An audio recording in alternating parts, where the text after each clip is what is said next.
Color isn't even looking. And we're live. Yay! Hey, Hey, Hey, what's up? hello let me. everyone. I don't know if this works for you, Eric, but For me, oh my god, What's happening? I don't know. China internet, everyone. I'm oh, hoping the camera quality is actually decent, but we'll see whatever comes through the Chinese firewall. Yeah. Yeah. Okay, well, so I think we're You alright. open the chat? yep. Okay, so welcome to the live stream. Just really If tell it's us if the audio levels and everything is pretty okay because I just set up everything from scratch. All my settings were gone.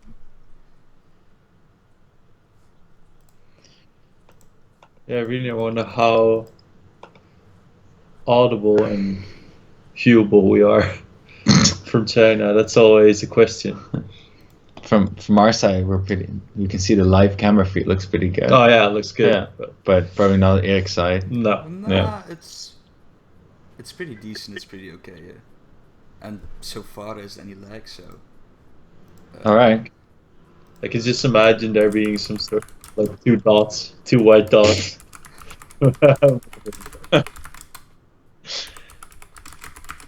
Okay, so welcome to the live stream. We have 5 talking points to go through today, of which the fifth one depends on how the stream goes and the quality of the stream. So first, we're going to start off with our mass production and what's happening, what we've been doing here in China, because obviously we're in China. Well, maybe it's not that obvious, but It's like I think you can see. some Chinese characters behind us. Yeah, you see like this red light. Oh, Oh, wait. yeah. These red lights here. Those are Chinese characters, but it's very Alright. hard to see them. So we've been in China for a couple of days already, and we'll share a bit more about that in a minute. And two, we have a cool new utility feature to share, and this is, I guess, one of the latest utility progressions. And three, we have a cool upcoming Wooding one future. I'm just trying to make it sound very like cool. That's pretty cool, right? Yeah, that's cool. That's No, good. I have some two amazing, awesome, really great futures that I want to share about. That's Of awesome. which one of them is ready, but we haven't come around to test it yet. But we'll get to there. And I have some gaming news, of course, which you always do. And if we have the time left, and if we have the opportunity, we'll show some gameplay of the game inside. If I'm right, Eric chose the game, so it's Yeah. going to be a very interesting game. I What's the game assume. about? Never- Honestly, I don't know. It's. Eric, I don't even know if analog works because I was so excited for this game a while back, but I totally forgot about it. And I think a few days ago I saw it, and I just had to buy it immediately. It's the sort of spiritual successor to Limbo. It's like a side-scrolling game, all black and white, and I really loved it. And I even own it on my iPad, so it's pretty funny. Then I can remember. Oh yeah, Inside. And so if we have time left, we're gonna check out the game and let's see if analog works in the game. So that's going to be cool. Nice. Yeah, that's going to be interesting. Hopefully, we can see it. So the live stream looks pretty good on our side. Right. Okay-ish. Okay, so starting off with, I already saw somebody saying, "Hey, no daily vlogs this time." Yeah. And yes, there will be vlogs, and they're starting tomorrow. But actually, I started recording at the airport. Yeah, we arrived last Wednesday, right? Yeah. Wednesday night. Yeah, Like yeah. late night. So. But then when we arrived, we're talking, and I was like, "Okay, so here we have our first recording. Yeah. Whoa, at the airport. Whoa, in China. Yeah. Whoa, in the bus." And now we're at the hotel, and we're like, "What are we going to do the next couple of days?" Yeah. And mostly, it's again, we're preparing for the mass production, so we didn't feel there was going to be enough action going on to start the vlog Yeah. now. It was also like we Yeah. kind of already showed the airport Yeah, and the hotel yeah. and the factory last time, right? Yeah. So it's not like couldn't really show it again. It would be kind of boring. Yeah, Yeah, and of course we want to kick it off with interesting stuff. Yeah. And not like boring stuff for a couple of days Yeah. and then all of a sudden interesting stuff. So I can just imagine the vlog going like, "We arrived in China. Yeah. Ooh, we're there. We're at the factory." Yeah, yeah. And I will just sit down and work on preparations the whole day. And that's it for today, folks. Oh, I can remember from last time, and we're in the same room as always. Yeah. We've been in two different rooms, but the room we're in right now was where we spent the most of the time last time. But there's this machine in that room Oh. which tests the key presses, Yeah. how many times you can press the key, Yeah. and it's always on, always on. So there's a constant ka-ching, ka-ching, ka-ching, ka-ching, ka-ching, ka-ching. And It really drives. For some reason, you can sort of block it off, like during the working day. Well, Yeah. no, that's wrong. Like, you can block it off, but I can't. Yeah. It's like Yeah, if, but that's if you talk over Skype, there's like some sort of level of noise that always get like through. Yeah. And when I Skype call with you, it's like. But it's also like in a bad quality as well, right? Yeah, So it's yeah, like yeah. this weird noise. It's Yeah. pretty annoying, yeah. I'm seeing But- that Richard and Cop Vampire were talking about Linus One Show, Yeah. show, and we were mentioning it because I think they're now reviewing the keyboard.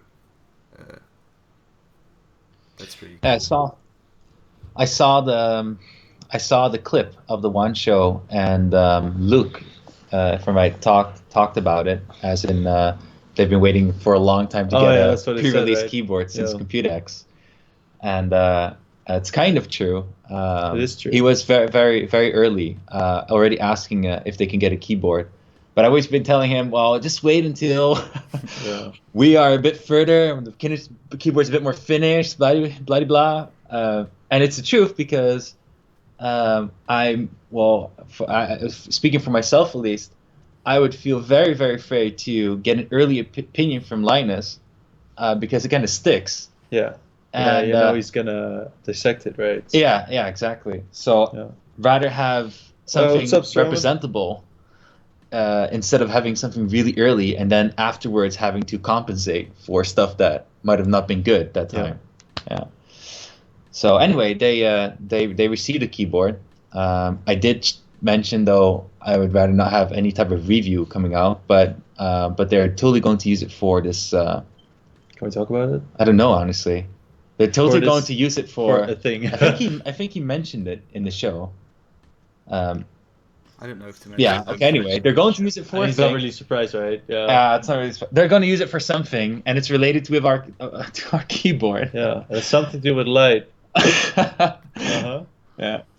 And the review itself, and there's some other people that also have our I'm going to call it now pre-release keyboard, and they're Just a beta. Yeah, it's like the beta keyboard, right? yeah, it's like beta keyboard, and they are going to we're probably going to release those reviews. I'm saying we don't want them all to be very at different times and too early, but they're going to be around the time that you receive the keyboard. So Yep.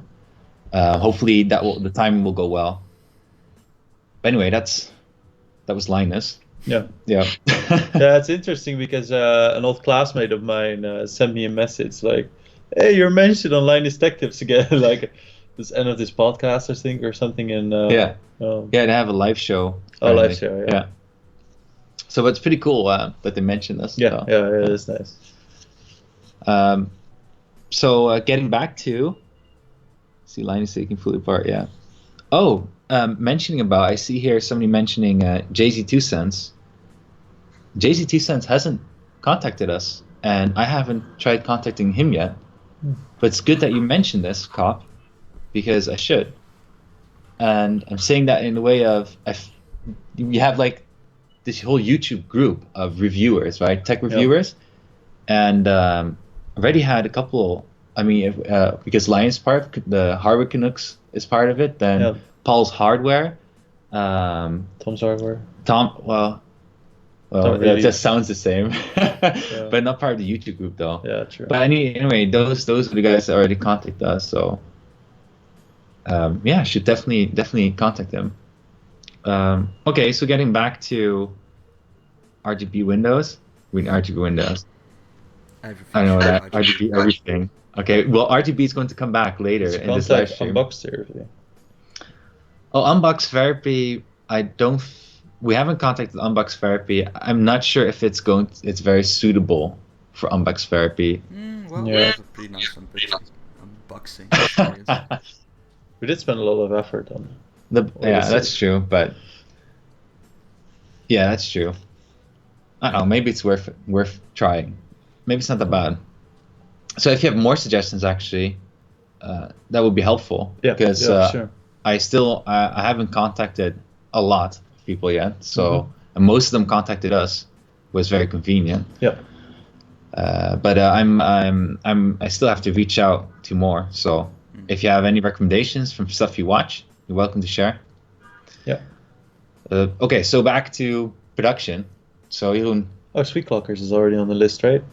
Oh yeah, we have Sweet Clockers, and we also have Stroman. I think this is yeah. He's also a YouTuber. Yeah. Is he a German or? No, Sweden. Oh, okay. I don't know what it sounds like in Swedish, but I don't know. I Sounds hope I very- said it correct. it's like Sloven. It's like very German. I don't know. Oh yeah, true. But He's it- probably pronounced it wrong. It's very more like Strömen. Well, we were wrong about Jönköping all the time. Oh, yeah, how do you pronounce that my again? God, yeah, we were. We always said like, oh, it's Jönköping and Jönköping, but it's like Jönköping. I don't know. It's like What it's is also Ger- not even a K sound, more like a ch sound or something. Oh right? yeah, true. In chirping. Oh wait, I was Oh, wrong. he's from Germany. Yeah. Oh, my God, okay. Albert. No. Then So you were right. No, you were right. He's from Germany. I was wrong. You should just say you were right. Oh, okay. I confused Stroman with somebody else then, I guess. That's weird. Okay. This is kind of the logo look the same Also, also. gaming websites stuff like IGN or Kotaku. Yeah, well, Oh, game okay. websites are pretty Kotaku. good, like Oh, hey. Kotaku and Oh. Both right. and Oh my god! My life is a lie! I am from Germany, but live in Sweden. That's good. Oh, okay. Oh, okay. So we're both right. well, Well, Kotaku, IGN. I think might as well like, say- all the game news websites are very good for reviews Well, and honestly, stuff and hands-on, uh, but you really need a final product for them because like a Linus Tech Tips group or Tom's Hardware, like they can fiddle around with a sort of unfinished product and they respect it that some things don't work as Yeah. it should be at this moment. Oh, But those big websites like a Kakadu or The Verge or something, they're just gonna like fire you completely down if something doesn't work. Like, Mainstream oh, you it. promised it and Yeah. blah blah blah, and it's bad, and hopefully they will improve it in the future. So they're a bit more unforgiving, but they will. Well, bring out IGN is something. going to give you a 10 anyway, right? yeah. Always 10 out of 10. Yeah. But honestly, Kotaku, they are going to receive a keyboard though. Oh, yeah. Yeah, but yeah, I think they. Not yet, right? No, not yet. But they're going to receive a review keyboard. What we're going to call review keyboard is after the production keyboard. I like how Thomas said, not that I'm reading those. Just pops in my mind though.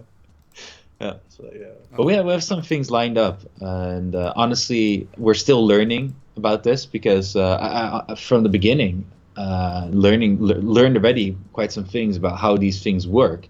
Yeah. And it's quite interesting. Also, how apparently, this is what I learned from Tom's Hardware, is that every week they'll receive emails from different companies Mm-hmm. sharing some kind of news, right?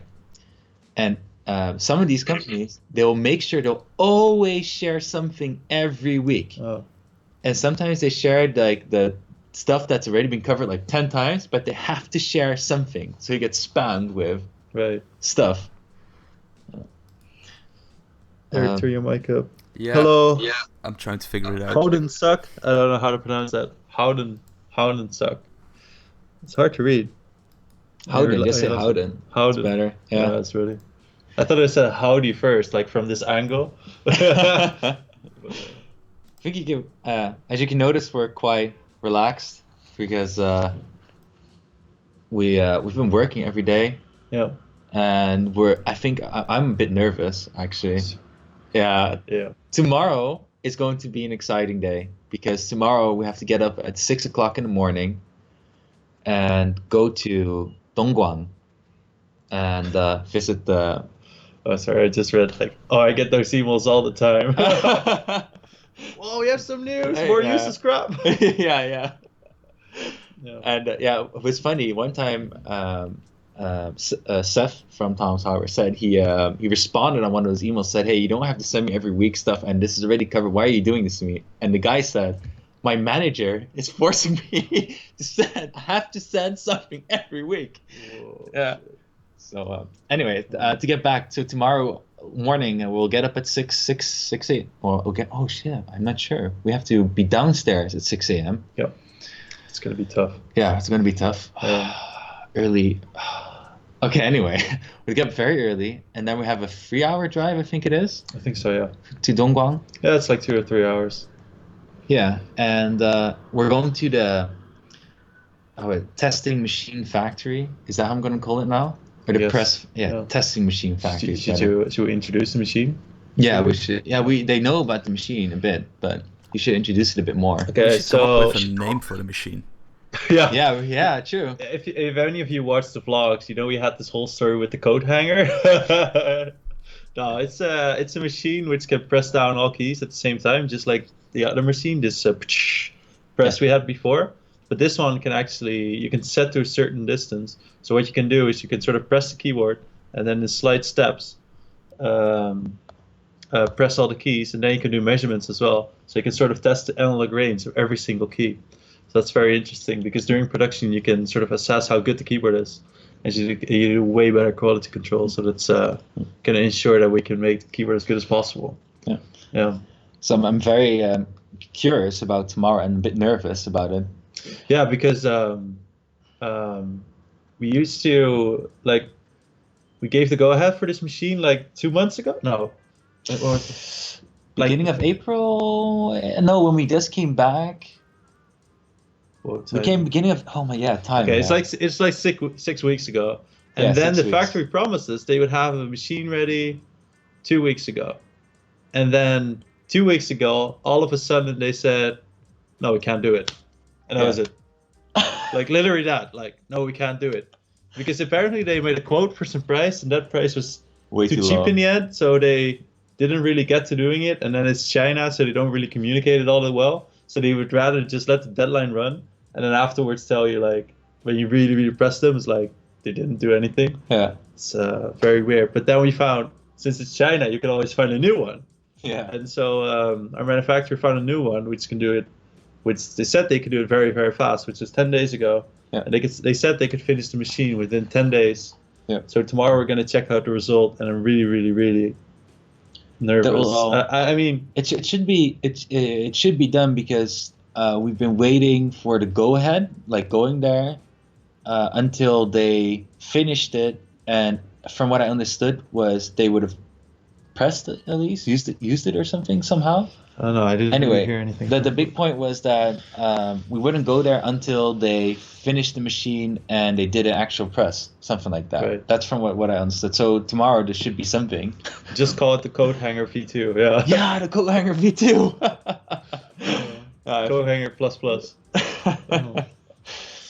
So that's going to be Yeah. very interesting, and we'll be there for 2 days in total. Yeah. And then we're driving back with the machine. Yeah. If I'm right. Yeah. Yeah. So today we found a nice Starbucks around here, which they have in the Walmart, which is all very I don't know. It's It's just strange. yeah. Busy though. It was very, very busy. Yeah, Yeah. very popular. And so we just worked on getting the test software done, and tomorrow we're gonna check it all out and see how it works. And talking about Starbucks, we had a Starbucks. big coffee crisis at the beginning of this week. So I thought we would be smart this time and would come better prepared for coffee crises. And so I brought our own beans. Yeah. I brought a bean grinder. I brought a AeroPress to make the actual coffee. And that's it. Yeah, so I bought those things. Mhm.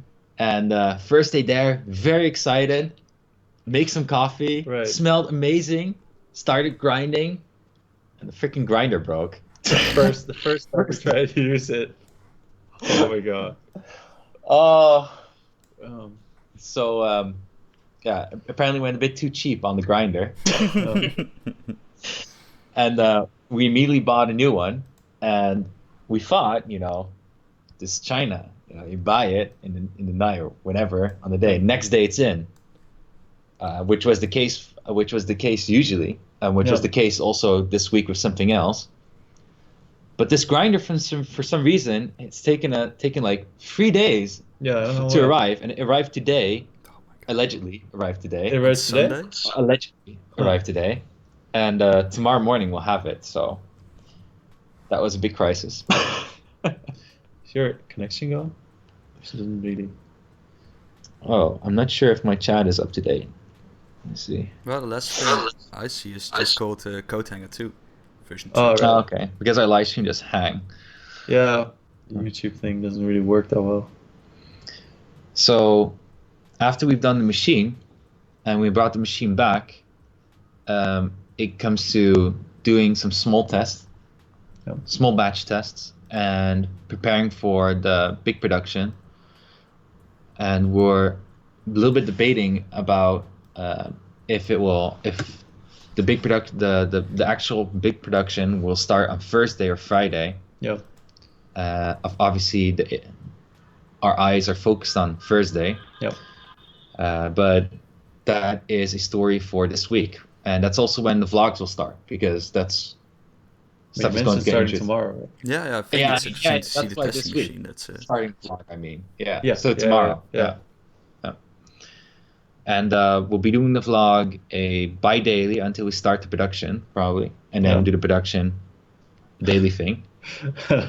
I just don't know what to say. Wood. It's like you don't really have to say anything. We'll do the talking for you. Don't worry. So, I think that's everything about mass production at this moment. What the status is. Yeah, it's not very.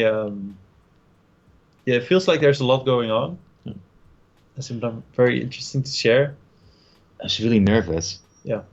Just like just But silence. I'm very confident about it, though. Yeah, that's true. Like especially like all the things we found out last time, like all the issues we fixed last time. Yeah. I can't It's imagine. really good now, and all the tests we did in the meantime, and like Yeah. all the test keyword we received in the meantime were all really good. So Yeah, I can't. I can't imagine. We went so deep into the problem. We went so deep into the keyboard, and I don't see going wrong. But that's what we thought last time as well. yeah, So. it just weird stuff can happen always. Yeah. Anyway, nervous. That's more the thing here. Okay, so that's mass production until so far. I'm going to hand this over to Erik now, because we're going to do a second topic about the new utility feature, which is about profile sharing.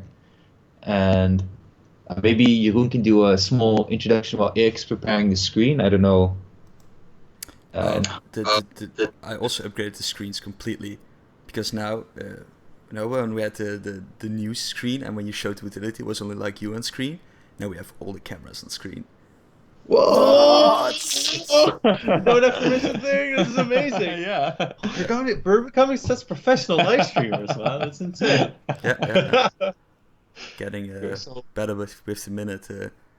Yeah. But then again, I'm a really bad and still a newbie at streaming, so let's see how good I set up the whole screen. Let's see. See what happens. Well, Should I let's do the let's introduction. start with the do introduction. Okay. Why? Wait, let me start with a Okay. question here. What is profile sharing? What is profile share? Yeah. I like this interview format. Yeah, So- right? Well, let me tell you all You about would? it. No, so a big part of our keyboard is profiles, and what's 9 does? I'll keep an eye on this one. Oh, okay, yeah, sorry. I sometimes just get distracted and all my focus What is is profile there. sharing? No, so a big thing of our keyboard is profiles, and profiles can be like RGB profiles, like the color setup you set up on your keyboard, but also the analog settings. So what Xbox buttons do you have bound to which key? Do you have like your normal keys on or off? And also this analog curve, like how sensitive do you want your keyboard to be, and what can you adjust it to different games to make a better experience? And what we had already was like a profile manager where you could save your keyboard like on your PC and load them to different profiles or save them for future use or label them or whatever. And what we also wanted is an easy way for people to share their profiles with someone else. But we were thinking about it for a long time, like how are we going to do this? Because you can go like all the way where you set up a whole system with accounts and where people can log in and have I like their, Steam. right, they have like their cloud-based thing. But we wanted to make like this sharing as easy and as like non-intrusive as possible as well.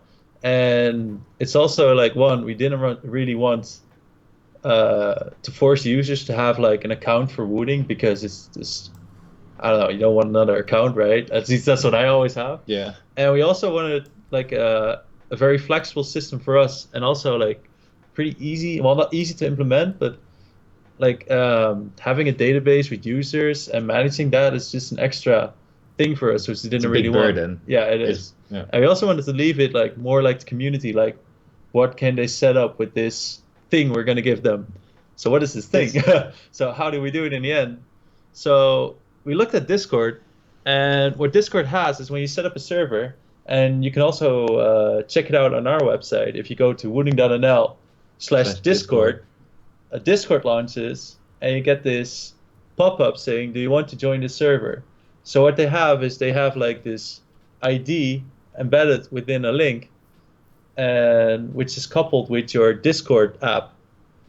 And we don't have like the whole chain yet, but we did lay the groundwork in that you can just press a share button right now, and it will create like a unique identifier for you, and you can send that identifier to someone else. It's basically like a code.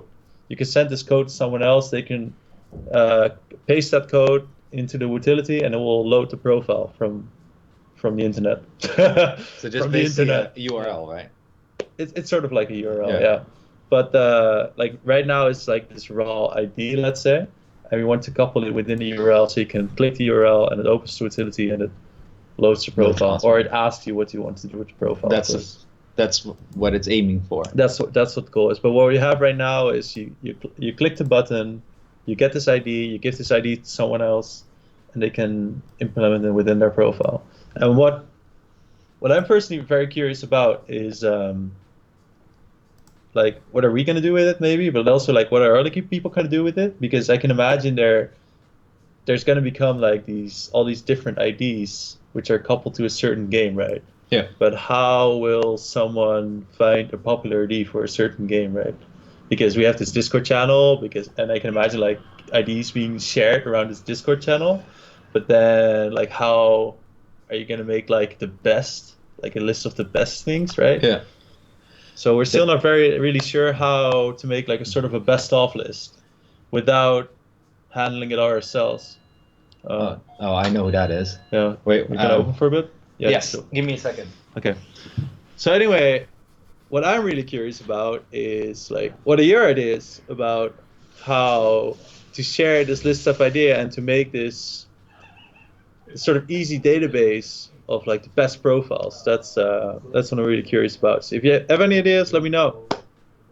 Yeah, and I think we should really look at other programs to get it correct, because I think Steam has a really nice system, but it isn't the best thing, I guess. Sometimes I always go, if I use my Steam controller, I always go for like the top thing, and I'm just hoping that it's fine, and most of the time it's fine. So that's a really neat thing. But you can never look in the descriptions or preview it in some way, or we can really improve. Yeah, but I on guess that. like, yeah, what a major difference between us and Steam is, of course, is that Steam already has this platform, right? True. Yeah, I like how you can sort of see color here in the reflection of the mirror opening the door. Thanks for pizza. Yeah. Sure, Thomas. There should be a voting system for profiles, like maybe a simple thing as a Reddit thing, where the top things just rise to the top. And but then again, I think we're still like new to this, and there are a lot of things where I can see it going wrong. So, for example, as you can see now, like one of my things is kill some fuckers. I mean, people can just write on anything they want there. So we also need like a sort of say that, profane filter or something. Yeah. Figure out a good way how to filter out these things out, because we don't want other people hurting. Oh, what's happening there, guys? Oh, sorry, Eric. Yeah, so someone from the factory is also staying in our hotel. Just came by and he asked us earlier if you wanted something. I was like, oh, I will have a beer. And Calder was like, I'll have some yogurt. And then I got this giant beer bottle. This is me. Calder got that. No. I remember the straw. Okay. Okay, but just now going into the whole utility thing, we have a sort of rendered version of it, like it's now a working version, but it's still like it works, but it isn't like being nicely made. So last week I made some mock-ups, and in our developed version, which we have internally, That's right.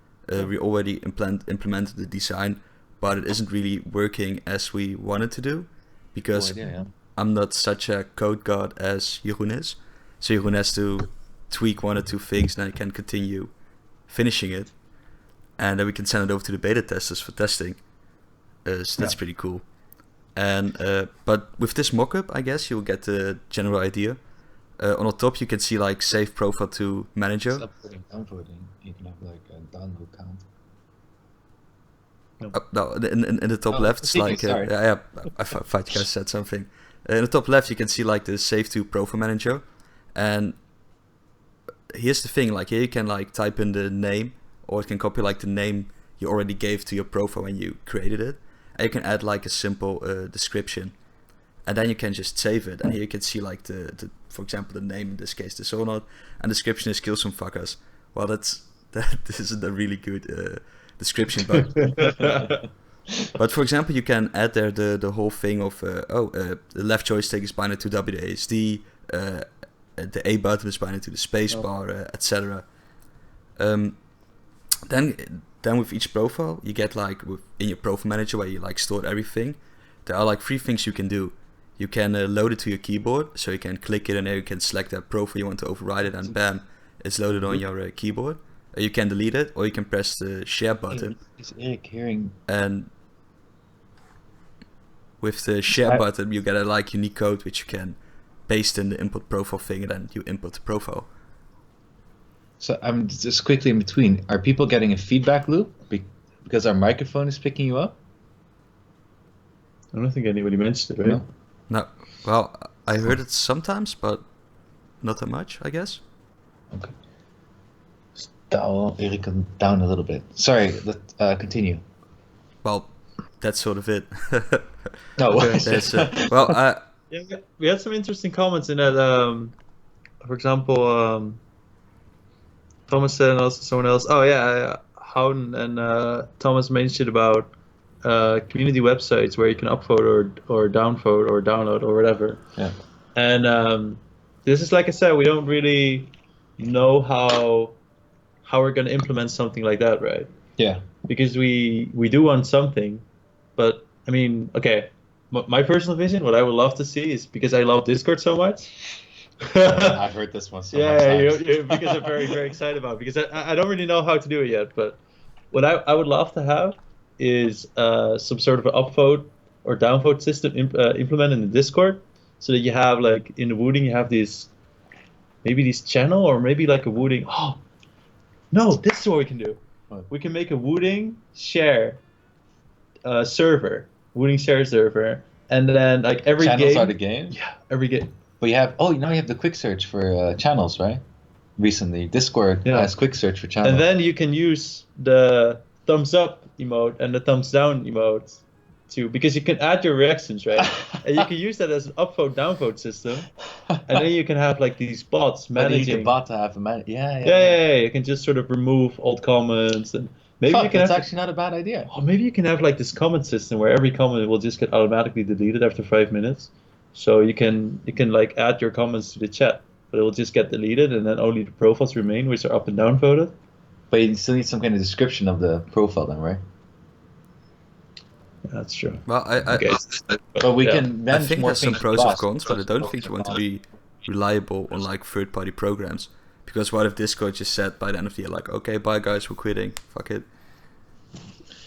Yeah, you need to have some kind of backup system in that way. Yeah, maybe, but on the other hand, like, I don't know. I would just like to have something fun and exciting. That's like we don't need this sloppy fancy system which will continue on for years, right? I mean, we're living in the age of the internet. It's not like you want to have an archive which will be valid for 30 years. Yeah, that's Because true. who knows? It's not like you're still playing Rocket League in 30 years, right? I suggest what is really why I'm not really a big fan of building up this really big archive or system is that it's a really big burden and a lot of administrative work that we honestly just can't use. Yeah. It's a waste of time and resource. Time for us. I'm just really scared in how we set up some fancy website or some fancy forum and nobody's going to use it because it's just like forums. I mean, forums. Bulletin boards, bulletin board forums. I mean, they're still being used, but you really need to engage your community so much, and you're forced to make an account, and you have to keep it active, and it's a lot of work. This comes back to community management. David. All three of us have very little. No, we have no experience. It's not just the experience, but it's also. Yeah, but I mean, if you know how to do community management better, you also know how to engage people more, to share profiles, for example. Yeah, maybe, but true. And we have zero experience with that. And that's why if there's what you mentioned, then if there's something a bit more dynamic, a bit more instant, it makes it easier for other people to create something out of it. But it also makes it more exciting to share, right? I guess the best thing is just to have it in the utility itself. So, for example, you have like a sort of a web browser within your utility, like just like search for a game and boop. For example, you search for Rocket League and you see like 10 different profiles, and there's one profile that's like 10,000 upvotes, another one 5,000. That's really ambitious. And that way, you need a bot.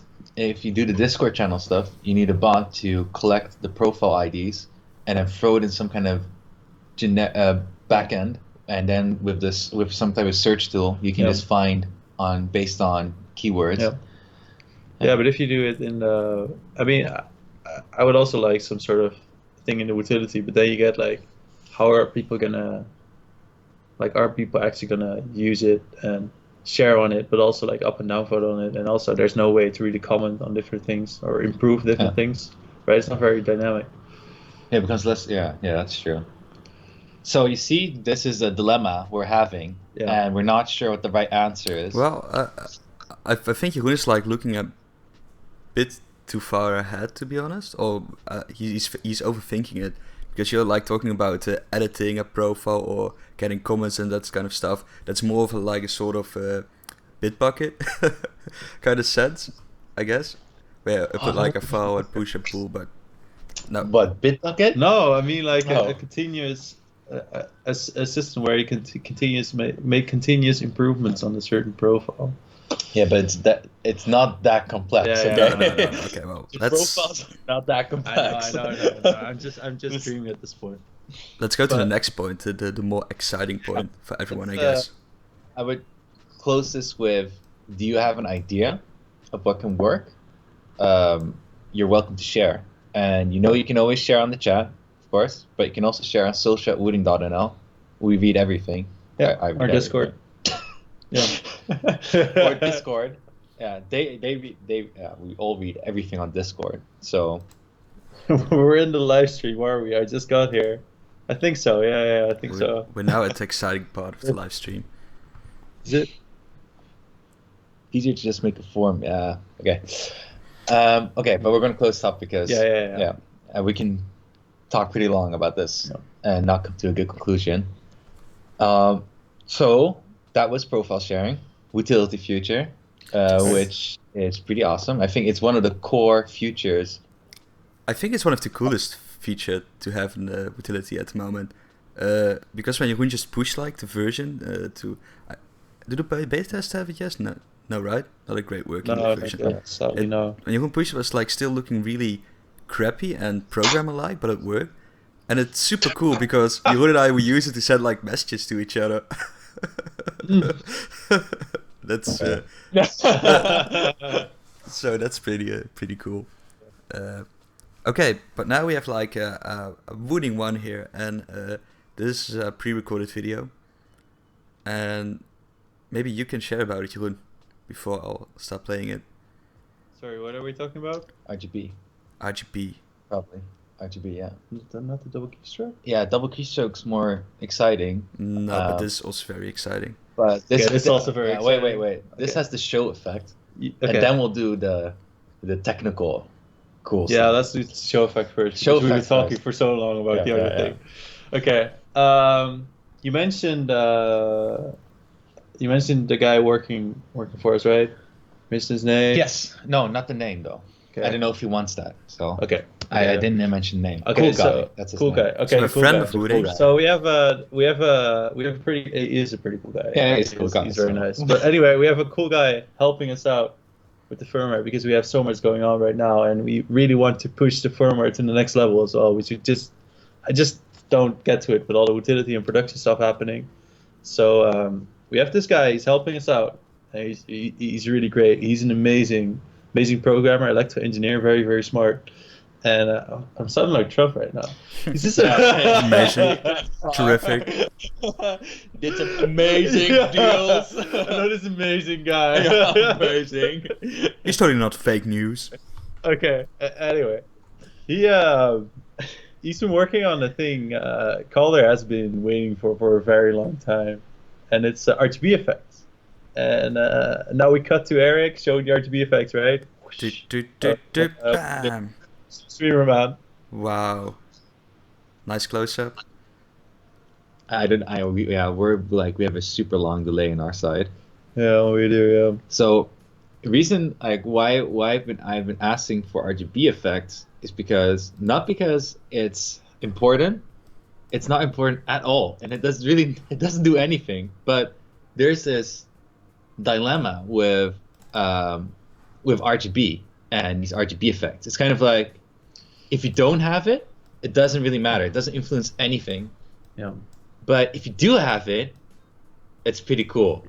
And For us, it sort of always also feels like we have this keyboard with these cool features, right?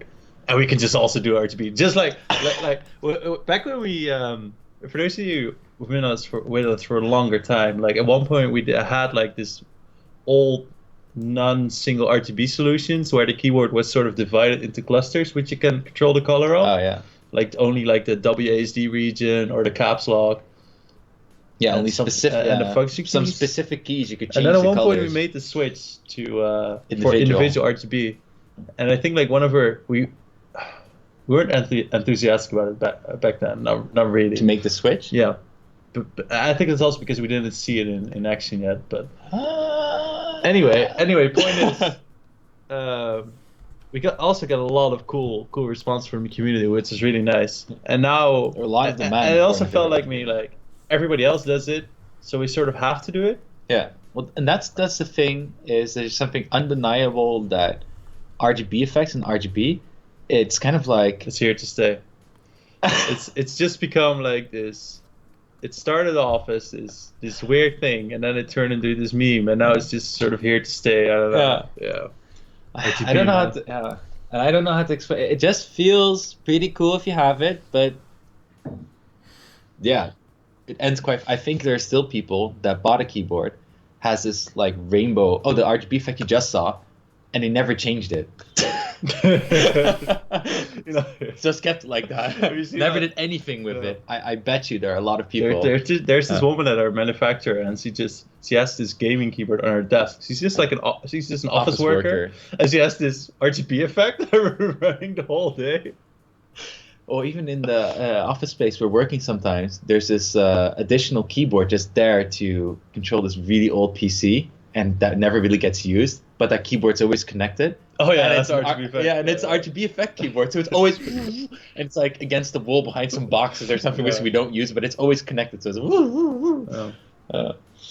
Anyway, It's pretty interesting because I still really don't care for any RGB effects personally, but the first time I had like the RGB lights hooked on was like, oh, Baby Wooding can do RGB lights, and now Baby Wooding can do RGB effects, and it kind of fills me with joy, and it looks very beautiful. So maybe I'm just starting to get like RGB means good review from Linus. Cool. I'm starting to get into the whole RGB thing slowly, Yeah. carefully. Carefully, yeah. I don't know. It's just undeniable that no RGB, with RGB, if you have to choose, let's say it's same price, same keyboard, with or same no, price. not with or without. Yeah, why not? I don't think there's anybody that's there's very few people that are gonna make a standpoint. I hate RGB so much. Not gonna buy it. Yeah. Like even oh, that's a news article we should have done. The K-Type Mastro. Oh yeah. Yeah. Even the like the most biggest, the biggest. most enthusiast. Yeah, the K-Type. For those of you that don't know, K-Type is like a community. Well, it's not really a community-made keyboard anymore because Input Club has been making cool stuff for a long time now. Yeah. But even they, like the most, I think like one of the most hardcore mechanical keyboard group you can find.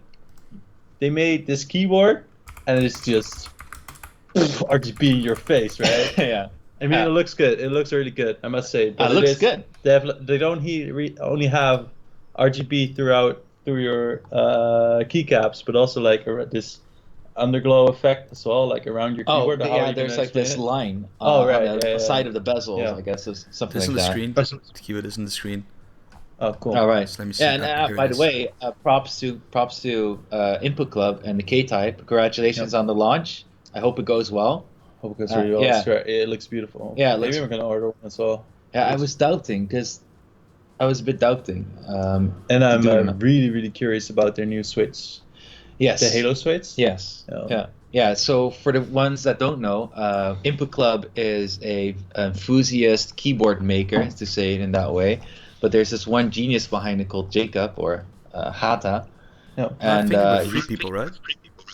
yeah, I don't but really know, yeah. there's more people working behind it, but it's kind of like centered around him in the end, because Hata's goal and mission is to make mechanical keyboards better, I guess. Yeah, as good as possible. Yeah. Yeah, as good as possible. And there's a lot of well, I'm saying mechanical keyboards, but it just means keyboards in general. And there's apparently a lot of flaws in the whole keyboard technology on a firmware, also especially on the Oh yeah, there is. firmware base and communication in the PC and everything. Mhm. Anyway, so he really like nerds Nerds out. We talked. out totally on. We learned a lot from it. We learned a lot It's from really it. cool talking to him. Yeah. So, and they've been developing the K-Type for some while, and now finally it's out there. And I know why now, also because I didn't know about the Switch, that they were also doing the Switch already. Yeah, he mentioned he was he's been dreaming for a long time Yeah. about making his own Switch because he always had this idea about what he thought like this perfect Switch would feel like. Yeah. And And now he made Yeah, it, he basically. made it, yeah. And basically the Switch, and put it in a couple simple words, is very smooth, yeah. very linear. And I think he mentioned like it was kind of like a Toper-like Switch with a cherry-like design. I think that's exactly, yeah.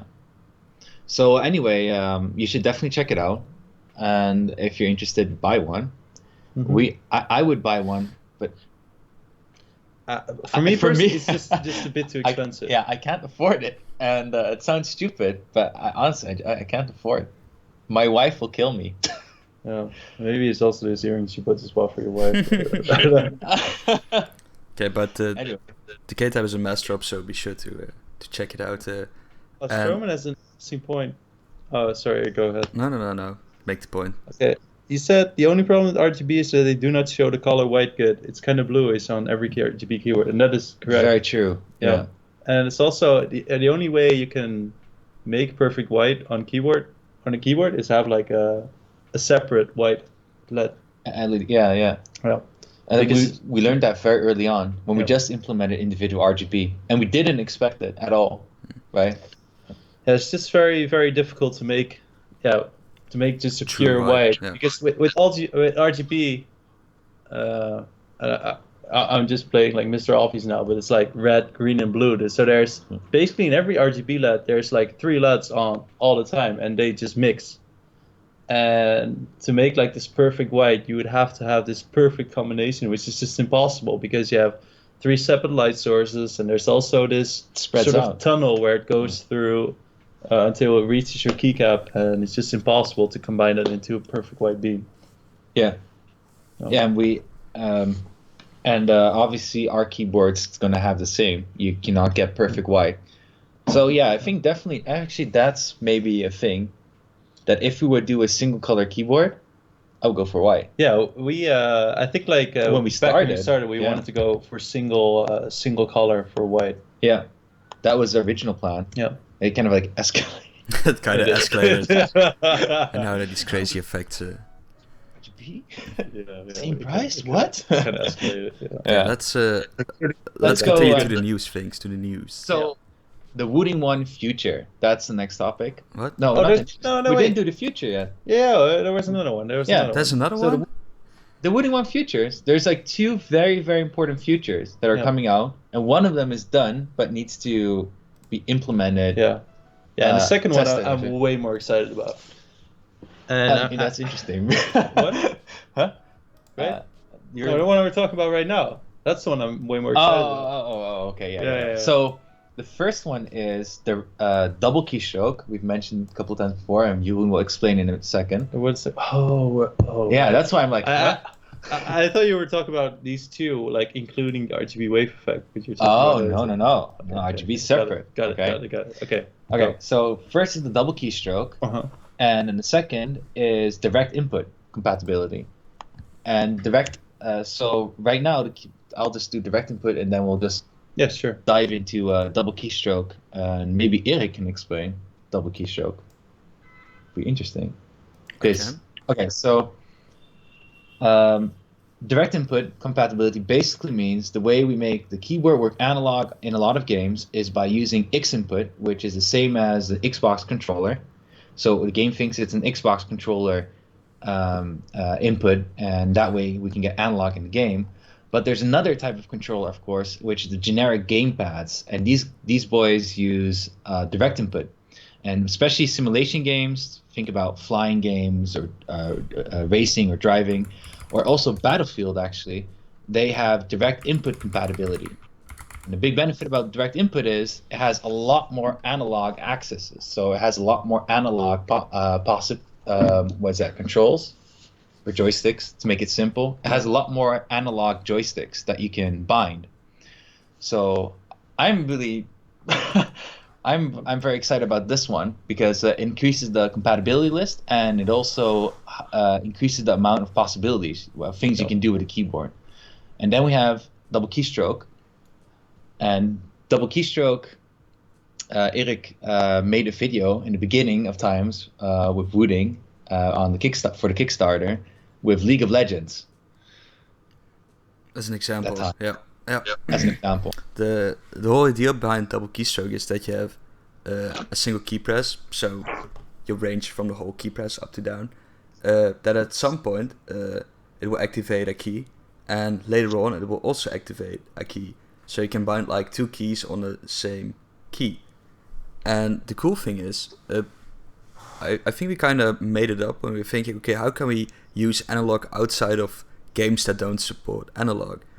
And the first thing we felt like, what's a really popular game? And a really popular game are like MOBAs, like the whole, everybody plays MOBAs at the moment. So everybody plays League of Legends or Dota and stuff. And we were thinking, how can we implement this keyboard or use this analog function in, for example, League of Legends? So we kind of thought about it, and we came up with the double keystroke thing, where, for example, when you press W on a character, you would shoot like you would get like a target, or you have to like aim a beam or something, and that's like normal casting. But there's also a thing in the game called quick casting, and most time it's done by shift and the key, or you can set it in the options that the normal key is just quick casting. And the thing is, when you press that key or the key combination, you would just fire off your attack straight away. And all the pros use that, because they know exactly what the character is, how far they can go, what the limitations are. So they use quick casting always. But for the more normal people among us, it's sometimes useful to have like the normal casting range and knowing how far you can reach it. And with double keystroke, you can set, for example, normal casting halfway the key. So when you press halfway, it will be just normal casting. And when you push the key all the way down, you will press, for example, Shift and W. So halfway you have W, and at the end you have Shift W. So if you just want to aim a spell, you just can press the key halfway in, and you have like the W, you can aim, and when you press it all the way down, it just fires. Or when there's like a really hefty situation where you don't have time to aim, you just like bam, spam the key, and boom, your attack fires. That's like one example of double keystroke. So there's there's different ways we can implement double keystroke. So Erik just mentioned the most, let's say, I don't want to say obvious, but the first idea of the implementation, meaning that two keys on a single stroke, you activate the first one and then you activate the second one. But Jeroen, what is another way of doing it? I don't know really what you're referring what to. if you don't want to press the first key but only the last key of double keystroke? All right, I think this is going like too deep. I think this is going way too deep. I mean, I can start talking about it, but I think it's going to be confusing. But I'll try. So, okay, so if you have this system with two keystrokes, right, and let's say you have one right here, you have your first activation point right here, and let's say you press your key. And then you hit the first activation point, so you send the W to your PC, and they press it all the way down, and then you send Shift W. But what if you press it down, and you don't want to send W, but only Shift W, right? So you press your key, and if you like press it very fast, you might like sort of miss this point, but that's not really a thing. You'll always activate W. Yeah. You'll always have to pass the first activation before the second one starts. Yeah. And then we were sort of thinking about the system in that maybe what you can do is you can press a key, and then only on the way down you won't activate your W just yet, and then you press it all the way down, you activate your Shift W, and on the way back up you activate your W. So you sort of get this system where you can sort of skip this first activation point if you want, and kind of like why I don't really want to talk about it is that one, it's very confusing, goes very deep.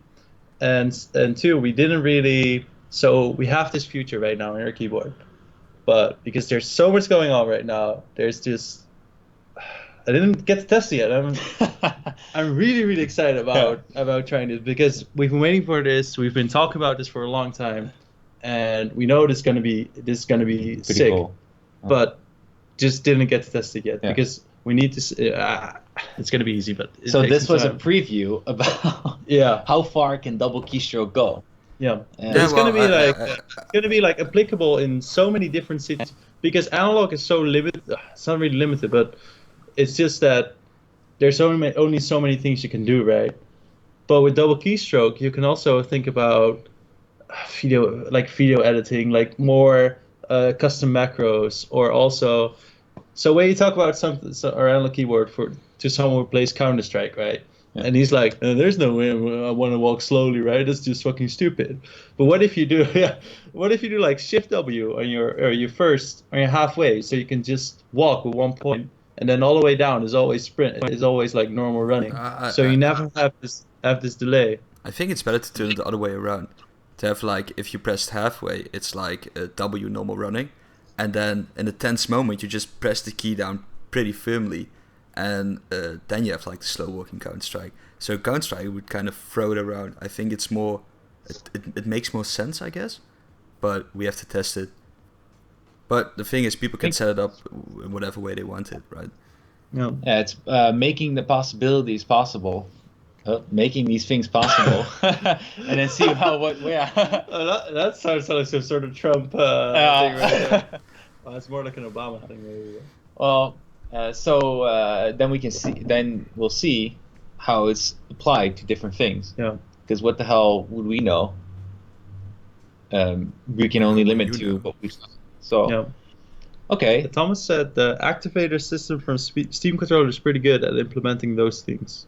And I'm gonna check it out right after the stream. You have a Steam controller, right? Yeah, I have it somewhere. I remember. It's about the trigger keys, I think. Yeah. They have some pretty cool things. And yeah. Well, anyway, I'm gonna check it out right after the stream. Yeah, it's agree with on key press and on key release, but it's kind of more complicated because you get these 2 press point and release points, and it's like, what are you gonna do at different points? Yeah. And what if you surpass the second one, go back a little, and go back in again? Yeah. That kind of stuff. Okay. Anyway. Yeah. So, work in progress. Going to be exciting as soon as we get done here. Then we get to our next topic, which is some news. News! Woo! Wooting news. Let's go off topic and go to some gaming news, wooting news, something news, and we have a couple of things prepared.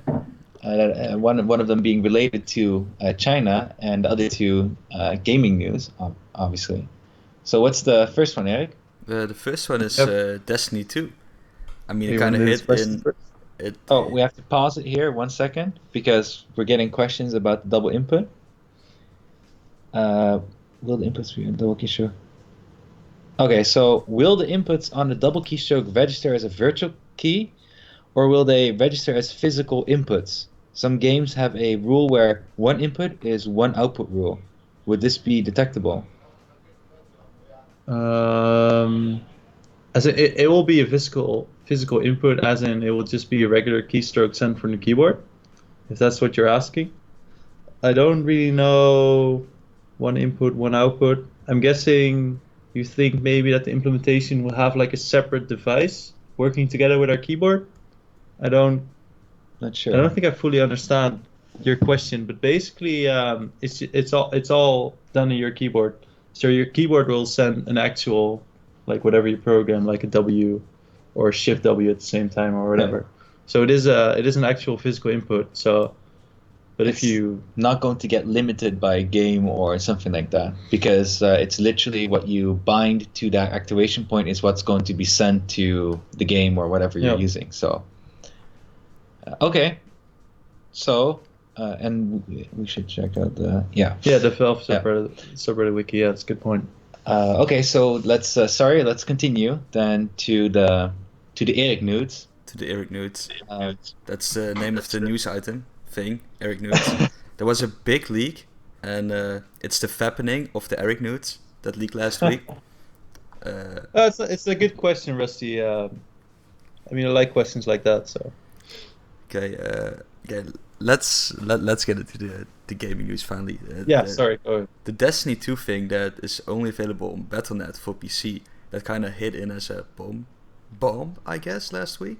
Everybody was talking about it. That's good. And the thing is, it came as a surprise, and then when I thought about it was pretty logical, because why would you add a non-Blizzard game to Battle.net or Blizzard or whatever the heck they call it these days? But then I kind of realized, it's published by Activision, and Activision and Blizzard is kind of the same thing, so it's kind of logical. And I think what Activision is trying to do, they're trying to experiment to distribute on a major platform away from Steam. Yeah. Because I think probably Steam is asking like a lot of margins on all the sellings and stuff, and Right. I think if you launch like a big title like this on Steam, you're giving Steam another level of power, and Steam is like a really powerful platform. And I think Activision is trying to experiment together with Blizzard, seeing what would happen if they implement this game on their platform. But they also do it in combination with the rebranding of Battle.net, right? Like changing the name as well. They changed the name, I think, a few weeks ago to Blizzard. It's now called Blizzard App if you start up the Battle.net thing. I wonder if that makes it more confusing or less confusing. Since I think like Battle.net. I mean now obviously so many people are like used to the name, but if you look at the name itself, it's a very confusing name, right? I mean, it used to be like, I read some history about it, and it used to be because like it wanted to show like there was actual online, which used to be like crazy, right? Like StarCraft 1 days or whatever. And I mean nowadays it's just sort of this weird name of the past, which is sort of like still linked to their brand, but if you look at like the actual name itself, it's not like Battle.net. Like there's literally like no connection with the Blizzard name or franchise, right? but then Blizzard is also a bit too, isn't a bit too obvious then? Blizzard? Yeah. Yeah, but they could go like Blizzard Gaming or Blizzard Oh, well, Networking. what is or- it now? I Then? think it's Blizzard app, right? Yeah, Erik? I think now it's called Blizzard App. Yeah. Out of Yeah, my but then head. they can But go the- like all the way. But Like then we're not gonna get stuff like, hey, oh, Destiny 2, yeah, it's a great game. Blizzard made it. Because yeah, it's but on the- Activision doesn't care. It's the same. It's basically the same company. Nah, right? it's Yeah, but Bungie who it's made gonna- the game, right? The creators from Bungie? Halo. Yeah, and that's the thing. I'm kind of Published but- by Activision, right? Or no? yeah, it's Is it? published by I get- Activision. Yeah, Activision Blizzard. Yeah, but Yeah. Blizzard is a separate, as a game developer, it's a separate organ of Right. Activision Blizzard. But it's But- it's pretty complicated. But the thing is, what kind of surprised me is looking back, like Bungie made the whole Halo games, and now they push Destiny. I think it started off also as an Xbox thing, and then it came to PlayStation 4. And the most thing what I would thought is that they went for like the Microsoft Game Store or whatever it's called. They Right. would publish Oh, it okay. there, but then again, Yeah. it's very infamous, I guess, and it's not so. I Yeah. don't really care about it. And the thing is, Yeah. I really love it that like Blizzard is adding like non-Blizzard games to the platform, and I think it will work. But then again, my games get scattered all around because you have like the Yeah. Ubisoft thing, Steam, Battle.net. There's like the Origin. good old gaming, Origin. Like I my, like how you just forget about Origin. Right? like my, Yeah. my all my online games just get scattered on different platforms, and that's a Yeah, thing. what I don't like about this thing at all is that if you look at like Battle.net, for example, my Battle.net is just so clean. Yeah. As in, there's just a few games, and you know, like those are this is like the Blizzard lineup, right? Yeah, it's yeah, like yeah. it feels very special. Yeah. Because you have like Hearthstone, World of Warcraft, Overwatch, and StarCraft. Yeah. I think in my library. And you And, see everything. but Yeah, it's a and, matter if and, you own it's it or also not. like this one. To me, I Cohesive love thing. Blizzard, so it feels Yeah. like this one cohesive universe Yeah. thing Mhm.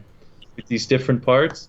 And yeah, I really wonder how it will pan out because if you look at Steam, it has like this giant list of games. Yeah. While Battle.net just has like these few big icons Honestly, on the left, I'm right? still so confused about Steam and how this whole community on Steam works. Yeah, because it Yeah, gets it's bigger like- every day, you know, so it gets Yeah, it's huge, yeah. complicated every day. But now, Yeah. let's make a bridge to the next news topic, and that's like Quake Champions. Wait, there's a Wait. question from Cas van de Kamp. I assume he's Dutch for a Activision second. Blizzard. Oh wait, which one? Oh, here. Oh, here. Would it be possible to use one of the double tap button? Oh, this is about double keystroke then, right? Yeah. Yeah, okay. This is about double keystroke, small break in between. Would it be possible to use one of the double tap button to normal typing, and if you press it all the way down and it goes up again, if uses a macro. It's all the way down and goes up again. It uses when it goes all the way down and up again, it uses a macro. So in that way, you would have kind of like a third stroke. No. Double tap. So No, it was more like if I'm you really curious what your application, what applications you're thinking of. yeah, As in, you mean with double tap to go double key? I don't think he means actual double tapping itself, right? I think with double tap button, It means the he's double keystroke, referring to right? double keystroke, Yeah. I assume. To normal typing. Press it. So in that way, you would press it all the way down, then. Yeah, I'm But wondering then your how. macro would be on the second activation point, isn't it? Yeah, and I wonder how you're gonna make the distinction between like a normal typing and the goes up again double keystroke activation. Let's say. Yeah. Yeah. It's gonna be it's hard to control. Yeah. Is what I'm afraid of. I think for normal typing, I always in my head I always make one example how you can use it for normal typing on a French keyboard.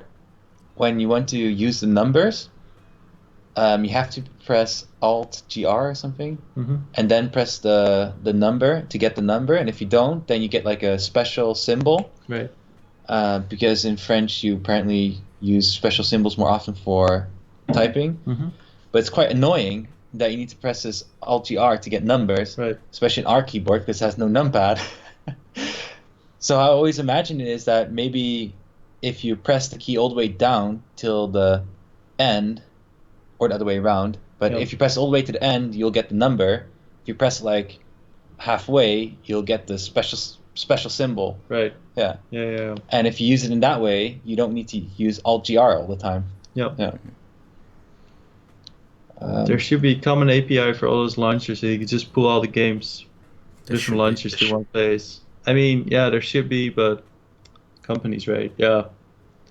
But when I read this, I always I don't It's like ex- patching the thing to patch the other thing. Also, but there's also this very famous XKCD comic, Yeah. in that it's not very funny if I explain it, but anyway, there's like, there's all these standards. We should make like one new. There's like a list of 30 standards, and and then the guy says like, we should make a new standard to combine all these standards, and then like the final panel is there are 31 standards right now. It's just Keeps adding. yeah. I think, I only wanted to mention one thing about the topic still, is you have that whole Facebook Live instant connect stuff with Blizzard, Mhm. right? And I think they're going to expand on that idea, and then integrate more games and grow the platform probably, because there's big money to be earned on digital sales. Yeah. Yeah. Hey, we've seen this keyword, right? The one Stroman mentioned, the Asus, I would say. Oh, with the detachable? Yeah, the Claymore. We saw The it in Claymore, Taiwan. yeah. Yeah.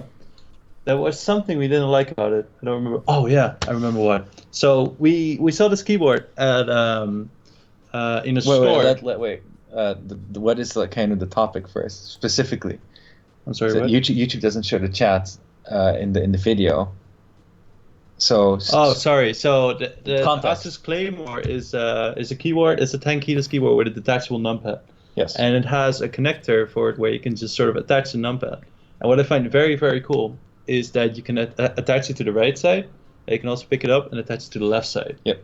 But what I really, really don't like about it is that the connection has this sort of rubber where it's like a rubber cap. yeah, too. there's a rubber cap for the connector, Yeah. and there's just one rubber cap which you sort of have to switch sides. And I don't like having a separate rubber cap because you're gonna lose it, right? I mean, you're gonna lose it. It's gonna get loose. Okay, for me personally, I'm gonna play around with it. I'll probably stick it in my mouth and break it. This is true though. Yeah. And anything you give to you, But it did. I must say, it did work really well. it worked felt, really it well. felt Yeah. very stable. Instantly went on. Yeah, You and it connected. felt like the connector itself felt pretty stable as Yeah, well. yeah. But it's just, yeah, I don't know. I always feels like it's having cool. outside. It is cool, but always like having outside connectors always comes with these trade-offs. Yeah. And I think like the only way you can make it actually really, really cool is like with an NFC or something. Like wireless power, Right. just put it right next to it and it works. Right. That's the That only would thing be you can do well. way much cooler, by Yeah. the way. That'd be really awesome. Okay, luckily But, we're not the- roaming off topic. Oh, sorry. Oh, sorry. Yeah. Okay, so we were we're making a bridge to the second news item, right? Yeah, which has something to do with detachable numpads, right? No. The bridge was pretty solid, but you guys burned it. The bridge was like, we need like one API to mix all the interface for gaming stuff. And I went to Quake Champions, and for Quake Champions you need like the Bethesda launcher. That's also a thing. That's why you play like no way. yeah. That's why you play like Elder Scrolls Online and stuff. And it kind of looks like Battle.net, It does. but it works Hey, like hey. Origin. Blizzard app, huh? Oh yeah. Okay. So it sort of looks like the Blizzard apps, but it performs like Origin. Oh my god. So that's such a horror. okay. But going like Quake Champions now in open beta, so everybody can go to the website and get a key, and it's a remake from I don't even know who makes it now, to be honest. Oh, ID Software, I guess. I know that Bethesda kind of publishes it, but This Bethesda guy. like it's okay. Go yeah, it's I don't know. I'm not really into the whole thing, but I really love it. I really like the game. It kind of gets me back to the old days where the arena shooters were still a thing for the mass public, because I think the last couple of years arena shooters were only for like the high end esport people and for people to enjoy and watch it, not for the casual gamer, I guess. This game is also not for the casual gamer, to be honest. It has sort of a funny hero system, which every hero has like different stats and has one unique ability. And but the game is pretty cool, and I played it while in closed beta, and it doesn't have anything to do with analog, and the game doesn't improve in analog at all, and you can't even use analog in the game. But No, of course not. but Gotta go it's- fast, right? yeah, true, and that's where the blue switches come in, just to make more promotion. It's I really enjoyed playing Quake on a winning one with blue switches, and I really sucked at the game. It's way too brutal and too hard for me, and Yeah. it takes a lot of I practice. guess knowing you have the a lot maps of hardcore people that jumped on it. yeah, sort of. Most time the people were like me, like the noobs and stuff, and you just like run around and you grab the rocket launcher and you shoot. But then sometimes you get against a pro and he kind of surfs through the whole map and he's like super fast, like oh whoa, what's happening? And, Yeah. So, but the cool thing is what this news item is about. It isn't about Quake Champions being an open beta. It's the duo mode they're introducing, and that's pretty cool. You can like duo 1v1 as the whole esport thing is, but now you can choose like 3 heroes and like a set of champions, and every champion has like unique abilities. So you can like pick 3 champions, and with your 3 champions you must beat the other 3 champions of your opponent in 1v1 duels. And that's a pretty neat feature, I guess. And like Pretty a cool. Tekken. And what format do you use? You just have to beat all 3 champions in order, or Not sure. I It's think you not- just choose like 3 champions and you choose one at the beginning of the battle, and it's like one global time, I think, of like 5 minutes, and you must eliminate all 3 opponents, all 3 champions within the 5 minutes. And after the 5 minutes, I guess the one with the most champions alive wins the game, right? I guess. So there's still timer in that way. Yeah, so I still have Yeah, to check it out, but I really like the feature, and I'm gonna check it out maybe later today. Oh, and now we get to Jeroen's news item. $1 trillion wait, one belt. Wait. There was a good question in between. Oh. From Aaron soon. Just logged on, so it's the keyword in production. Oh, you're looking at me as in, so keyboard going into production soon. Tomorrow we're going to the, Soon as in Thursday, Friday, right? yes, soon as in Thursday or Friday. Tomorrow we're going to the coat hanger version 2 factory. It's Code Hanger Factory. Test out the coat hanger version 2, which will help us with quality control of the keyboards. And that's going to be very exciting. And tomorrow is also the day the vlogs will start, so we'll be starting sharing our experience here and what's going on. Yep. Okay, and then back to Erik Nudes. Okay, back to the nudes. $1 trillion One Belt Road project of the century kicked off to make China great again. Right. We have a whole Trump vibe This- today, right? This is my news topic, right? Yeah. I like how The topic Okay. is very related to. Okay, so I thought like we're in China, so and also I was in I saw this news in Hong Kong earlier this week because I was in Hong Kong to get a visa for China. Long story. Anyway, so we've been dealing the past year with how to get our keyboard to Europe, right? Because it's produced in China, but how will you get it to Europe?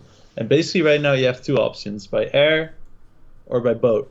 And boat is very, very small. Very, very slow, sorry. Boat slow, is very, very yeah. slow. Takes about 40 days, you can say. Yeah. Yeah, 30 to 40 And days. Yeah. airplane is very, very fast. Can But take within a extremely, week. but really, really expensive. Yeah. And now China is setting up this new railroad system, which they call like the new Silk Road, Yeah. which is sort of like this ancient road where goods will be traded Trade, like by yeah. caravan into the Middle East and Europe or whatever. Yeah. But now they have Very- they're working on this new rail line which goes through Siberia, Russia, all the way to Europe. And there's also this other line which is very Yeah. interesting. It goes like through more like Upper Middle East, like Pakistan and stuff. Yeah. And with this new rail line, it's just not as fast as an airplane. It's like it takes like 20 days, so it's like half the time Yeah. of your boat. But Depends it's like, on where you want but to it's go. cheaper. Yeah. So it's like this perfect in between, which is also we've been looking into it as well because because airplane is just a bit too expensive, boat is just a Yeah. bit too slow, and Yeah. with the railroad, Railroad, yeah. railroad, they really want to hit an in between, Yeah. and so China wants to invest like $130 billion dollar into this project. And what I find really interesting about this idea, and I don't want to go into too much political stuff, is that you can see like America and Europe more turning inward, while China is more turning outward. Yeah. And I'm not saying it's a good thing because they have like their own interests in mind, Yeah. of course, but they're really pushing this more towards a global economy, which I sort of like. I mean, there's things to be said for both sides because for China it's just another way of increasing their major growth, right? Yeah. And export. But it's an interesting idea still. For, like the immediate benefit for us right now is the fact that we have this option by going by rail, not for this production but future production. Yeah. And it's going to hit this really sweet spot of a good price and quite fast delivery. But yeah, in longer term, it becomes very interesting, as in how China is also opening up a bit more. Yeah. It's a very good point you made. Yeah. What's really cool is that I don't think it's in this news article, but I read about how there's like the train ships a bunch of electronics to Europe, and it takes like it goes like all the way to Germany, and then it takes like German cars back to China because they're really popular here. How is the current production going to be shipped? It's a question from Cop Vampire. We're shipping by airplane, very fast. Psst. Yeah, because don't want to let you guys wait another few weeks when the keyboards are finally done. Yeah, it's going to be interesting. It's first time we do something like this. Yep. And everything is already arranged. So now it's just it's going to ship by air. There was another question about the double tapping again. Is there a testing machine that tests the test machine? Oh no, China way alcohol home delivery. We are the machine that tests the testing machine, by the way. Are you? And so then, okay, small in between is this follow-up question about the double keystroke. Yeah, it's probably better to translate it for a bit. Yeah, let me try to translate it. So second question, could you press shift and then Q and then something else that would do the normal Q without using the game shift Q? Whoa. Yeah, I'm translating it. It's very hard to read it, and also maybe you should like try to understand it first. Let me understand it translate for a second here. Yeah, okay.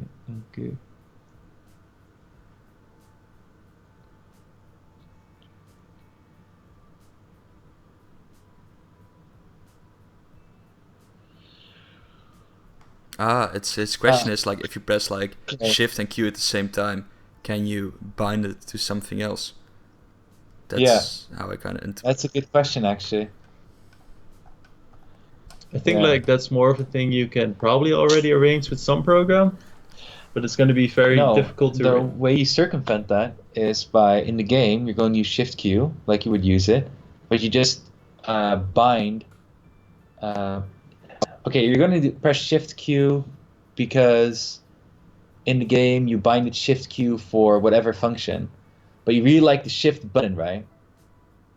When you do the double keystroke bindings, you just use a key that's all the way on the right side of your keyboard that you never use, and do like bracket Q, for example. And that way, when you press bracket Q, it activates the whatever you want to activate, and then you can still use shift for other stuff.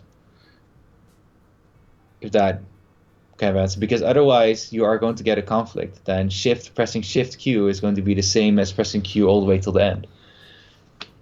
So it would be smarter to make a double keystroke binding with the second key being the key that you really don't care about and don't use anyway, and then bind that for whatever you want to use it in game or whatever. Yeah. So no background music? Is there in a game? Well, there is. Background music. There is background music. You have the chill jazz hit list, the remix 2016 on again, or what?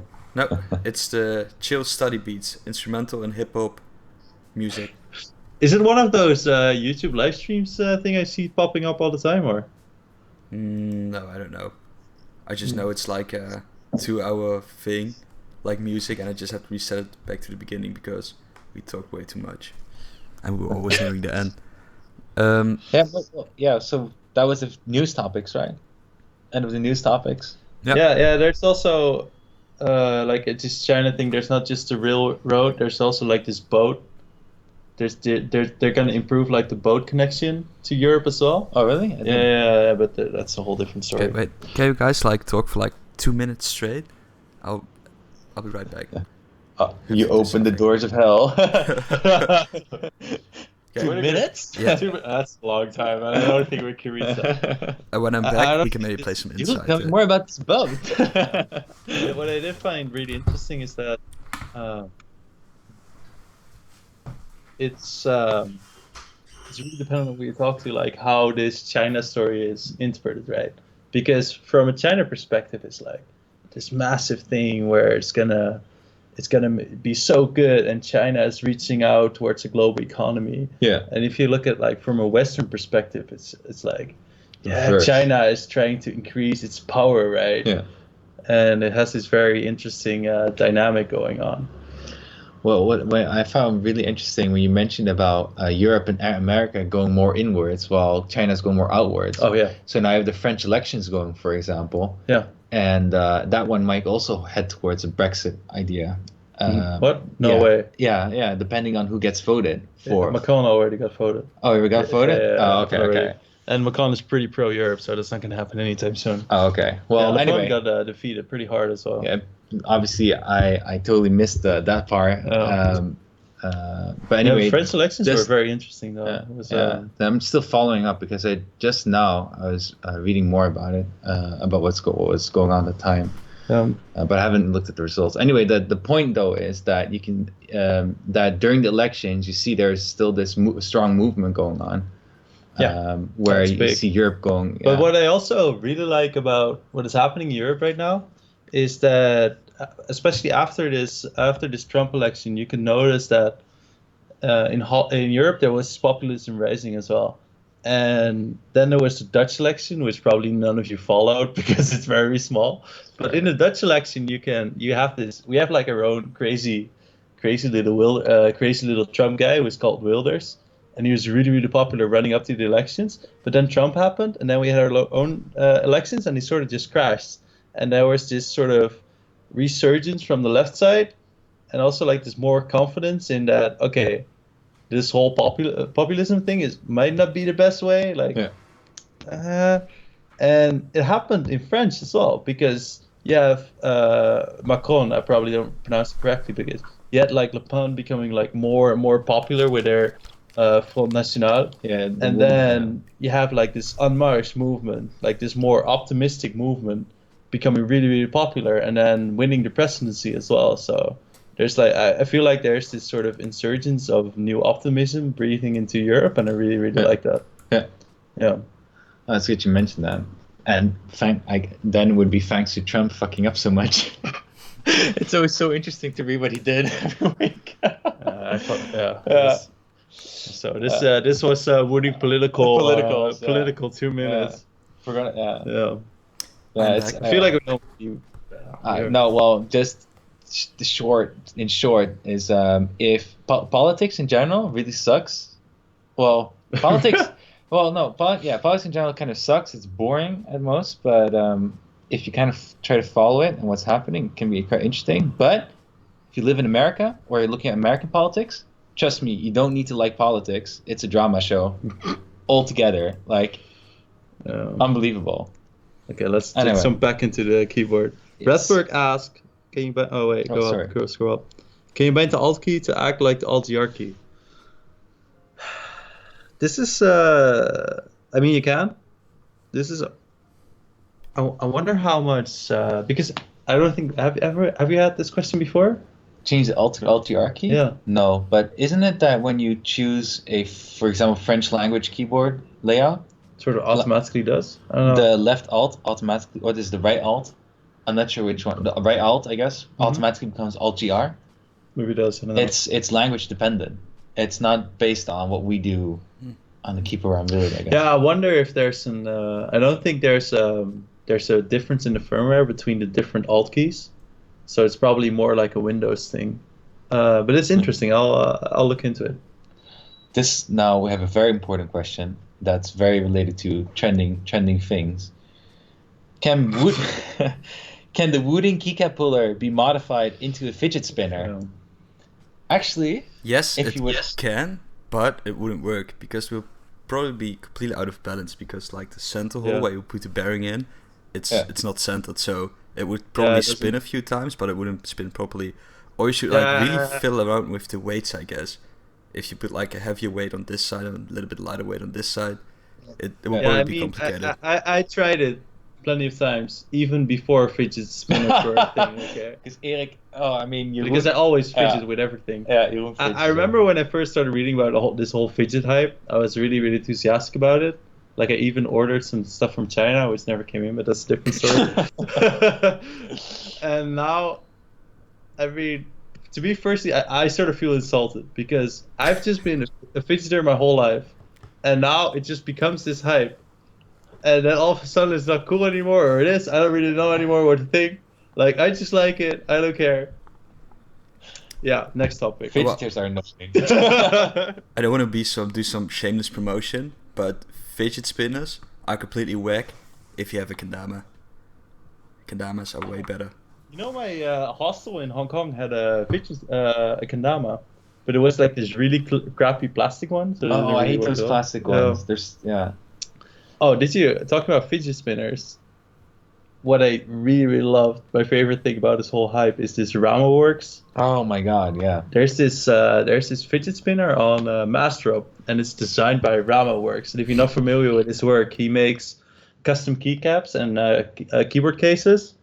And he's a really good designer, and he makes his stuff look absolutely beautiful. Like he makes Yeah. these renders, Yeah. and it just look like Apple makes their renders in the pictures. Like you just look at it, and it just looks beautiful. And you look at it like, oh, I want to buy that. Yeah, his And- vendors are really. And Oh. I think like how many fidget spinners did he sell on his Mastrop? Like oh my, 2,000. 2000s, I think. Yeah, and they're like $40 or $50. They're $50 a $50 per piece. Yeah. It's Yeah. insane.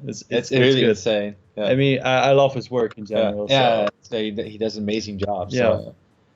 So, okay, so we're running this stream quite long because we're chatting a lot. Which is Will we okay. have? Yeah, which is okay.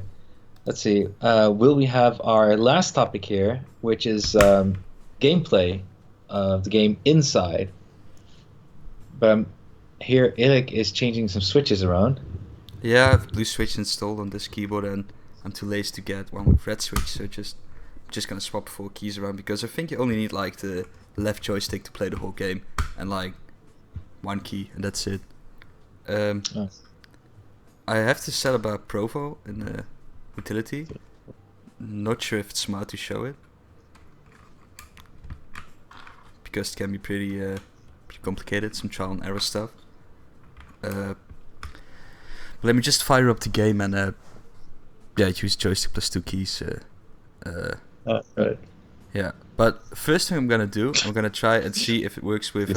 Eric is gonna use the joystick. David Tilling is a very He's on point today. Yeah. Finally, some action. I don't think this is the action you guys are looking for, but yeah. This guy's disgusting. Nude. Okay, let me start off with a linear curve, I guess.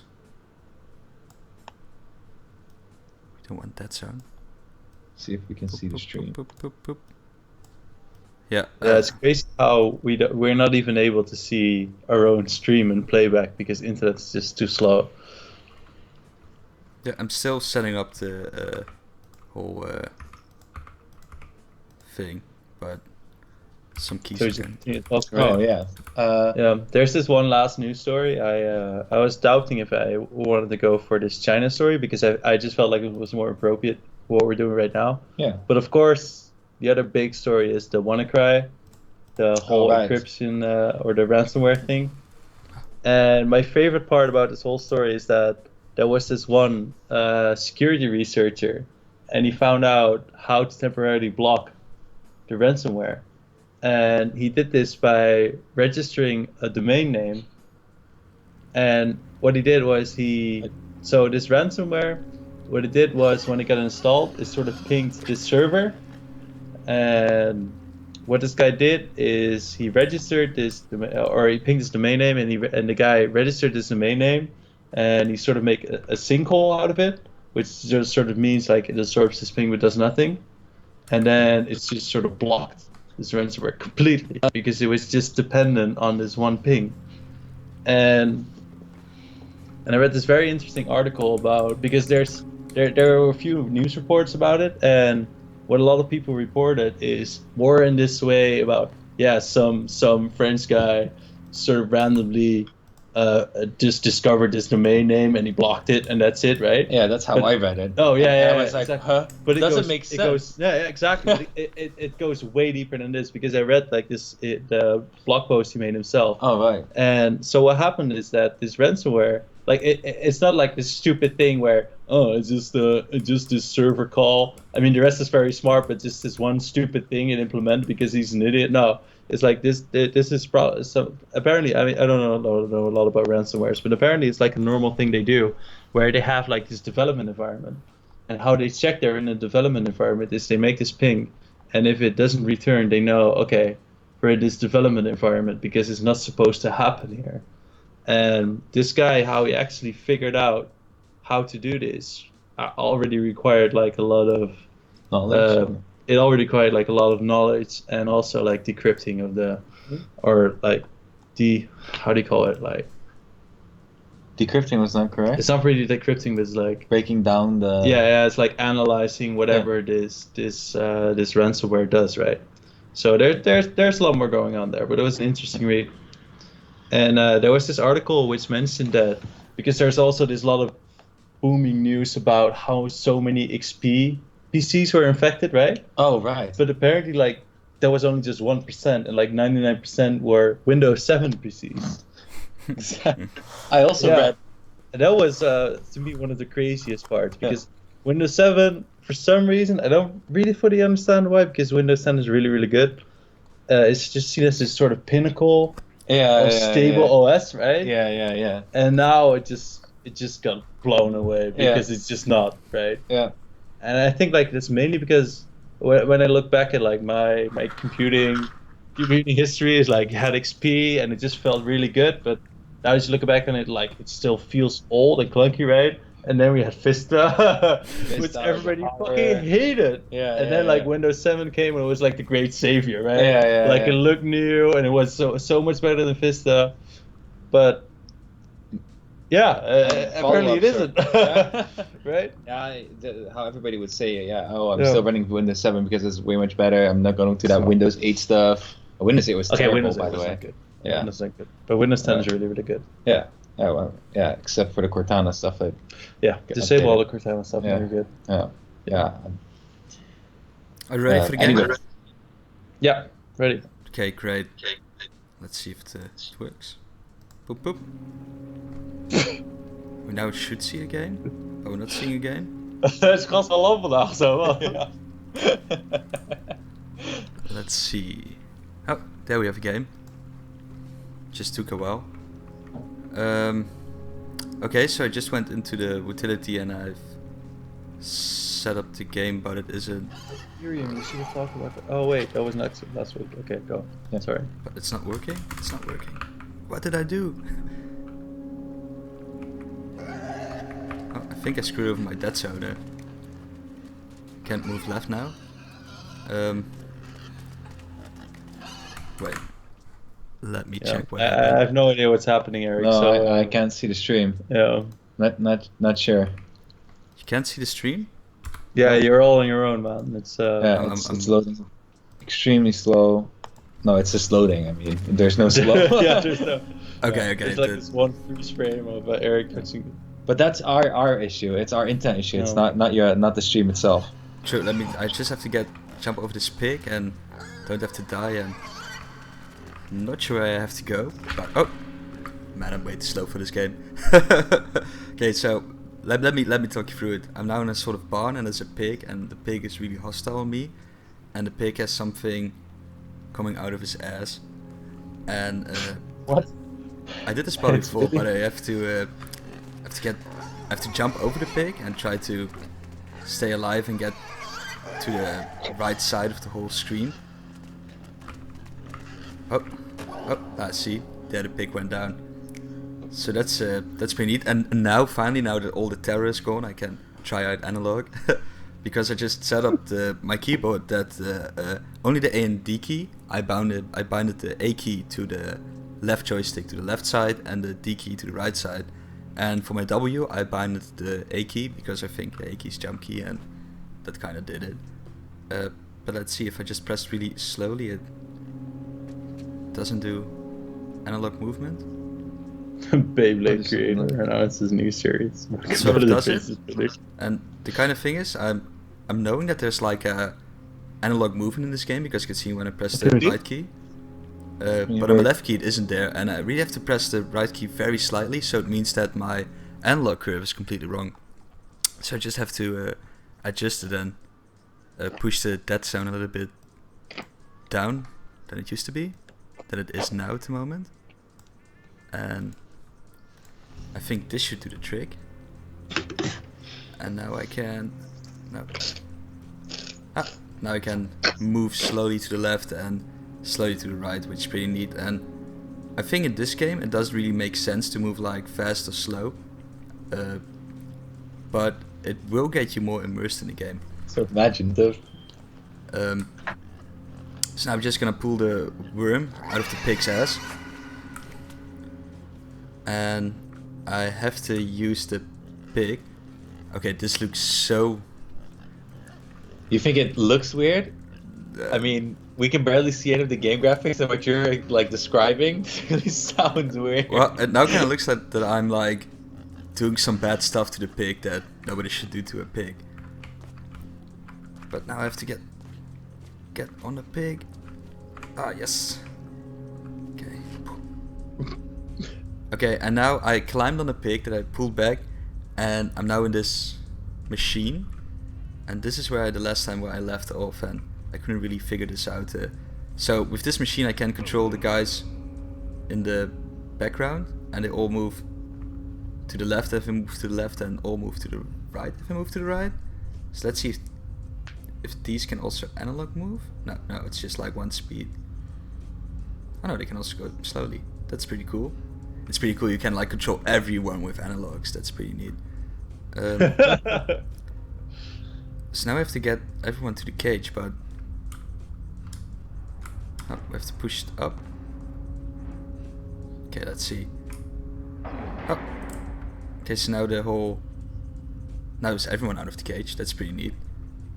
Now we can let everyone do some moonwalking, like crappy analog. Look in the background, so it's pretty funny, yeah.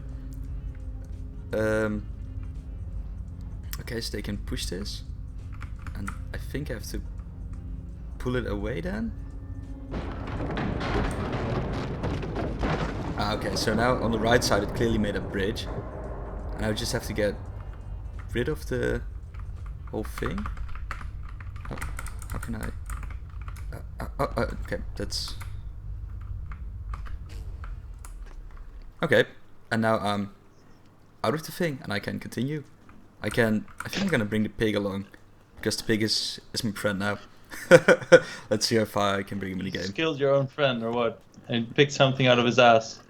Okay, I can bring him back with me. Yeah, I pulled a worm out of the ass, of the pig's ass, and it was probably controlling the pig because now the pig is friendly, and it wasn't friendly at all. The thing I really love about the game is the same that it's about Limbo. It's the whole trial and error thing, because you don't know what to expect later on in the game.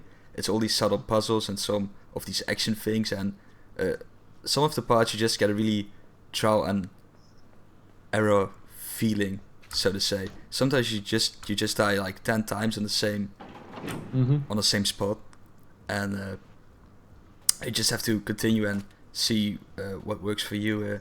And this is still at the beginning of the game, I guess. I only fled like through a forest, and the story is probably also intense because I don't even know what's going on, because I'm just this little boy running away from people trying to catch me, and there are like these mind controls machine, what you could see with the pig thing, like the 4 guys I controlled, and so it's pretty pretty cool, and now you see in the background there are like more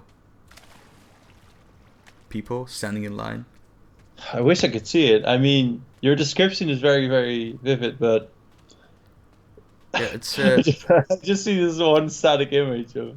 yeah, the game is pretty gruesome at some Yeah, I points. really like the artwork of Limbo, so I never played it, Yeah, but I really liked how it Yeah. looked. thing I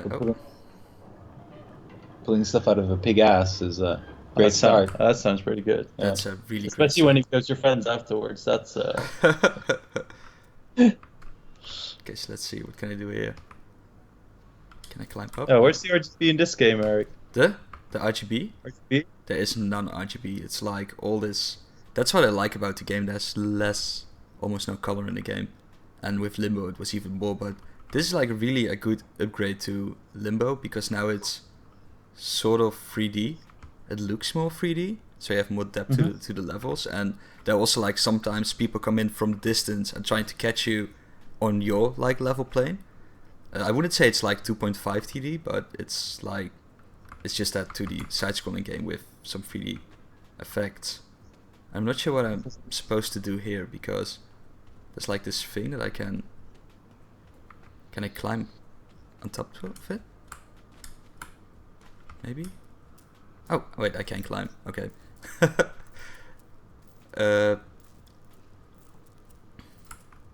So let's see if I can make the jump. Oh, It's showing Something happened? now. Yeah.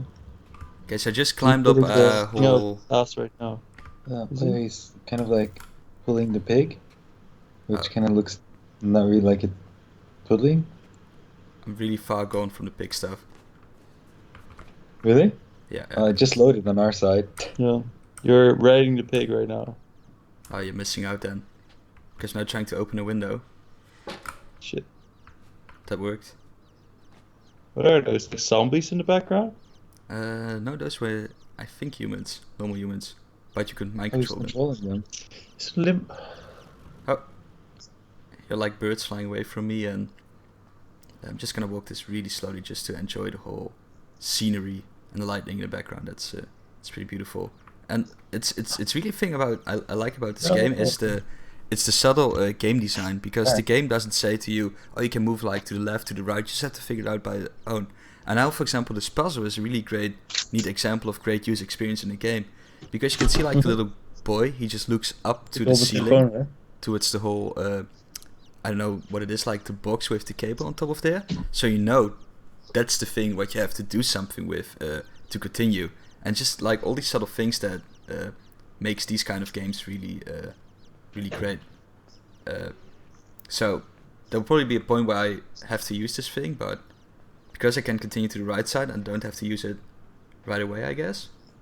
So I'm just gonna find out what the terror is that is here in this facility. Can climb the stairway.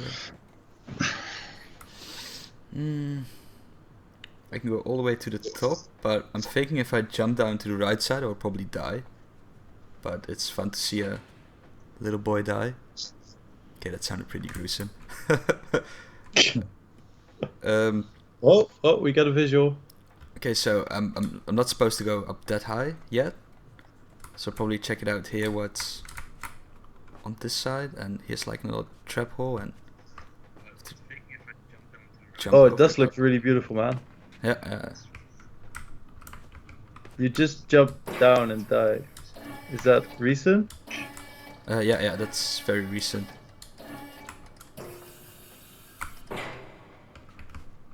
This is interesting. So I'm now in a sort of a puzzle thing. I have to figure out what I have to do, and okay, this is gonna work. Let's just keep it. No. It's temporary. I figured it out, guys. I figured it out. Figured it out? Yeah, Good job, man. figured the whole puzzle out. I have to get it down. I have to rotate it. What? And then I have to...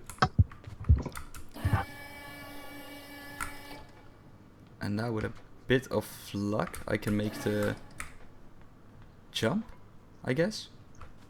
I hope so. else the whole experience will be for nothing. High jump, yes! Oh my god. That sounds like nice. And then with the small jump I fell off, so...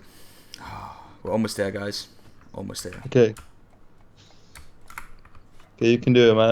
I trust in you. Okay. Again, the high jump. Yes. Now the small jump. Great. You can rotate the thing. And here's the thing. Look. I like how our commentary is just like every time it's like 30 seconds late.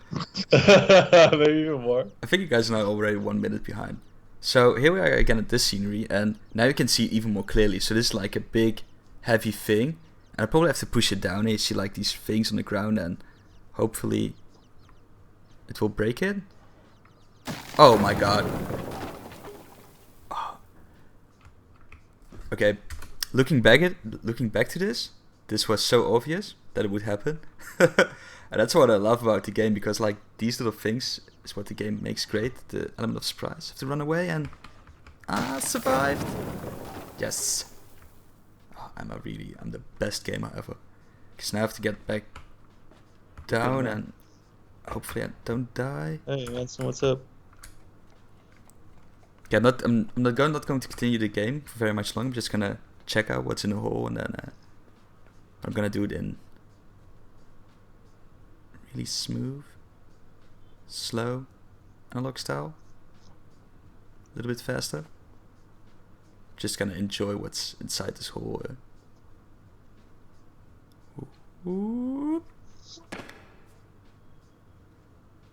This box? What is happening with the box? Yeah. Okay. Okay, I really want to continue, but I don't want to bore you guys anymore, and I have to... Oh, it drops and dies, or what? Yeah, it drops and dies.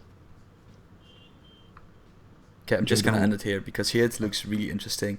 It's like a big alien machine on the left, or a thing with a rope, and... Do you also notice that the game also doesn't have any music at all, or just really barely music?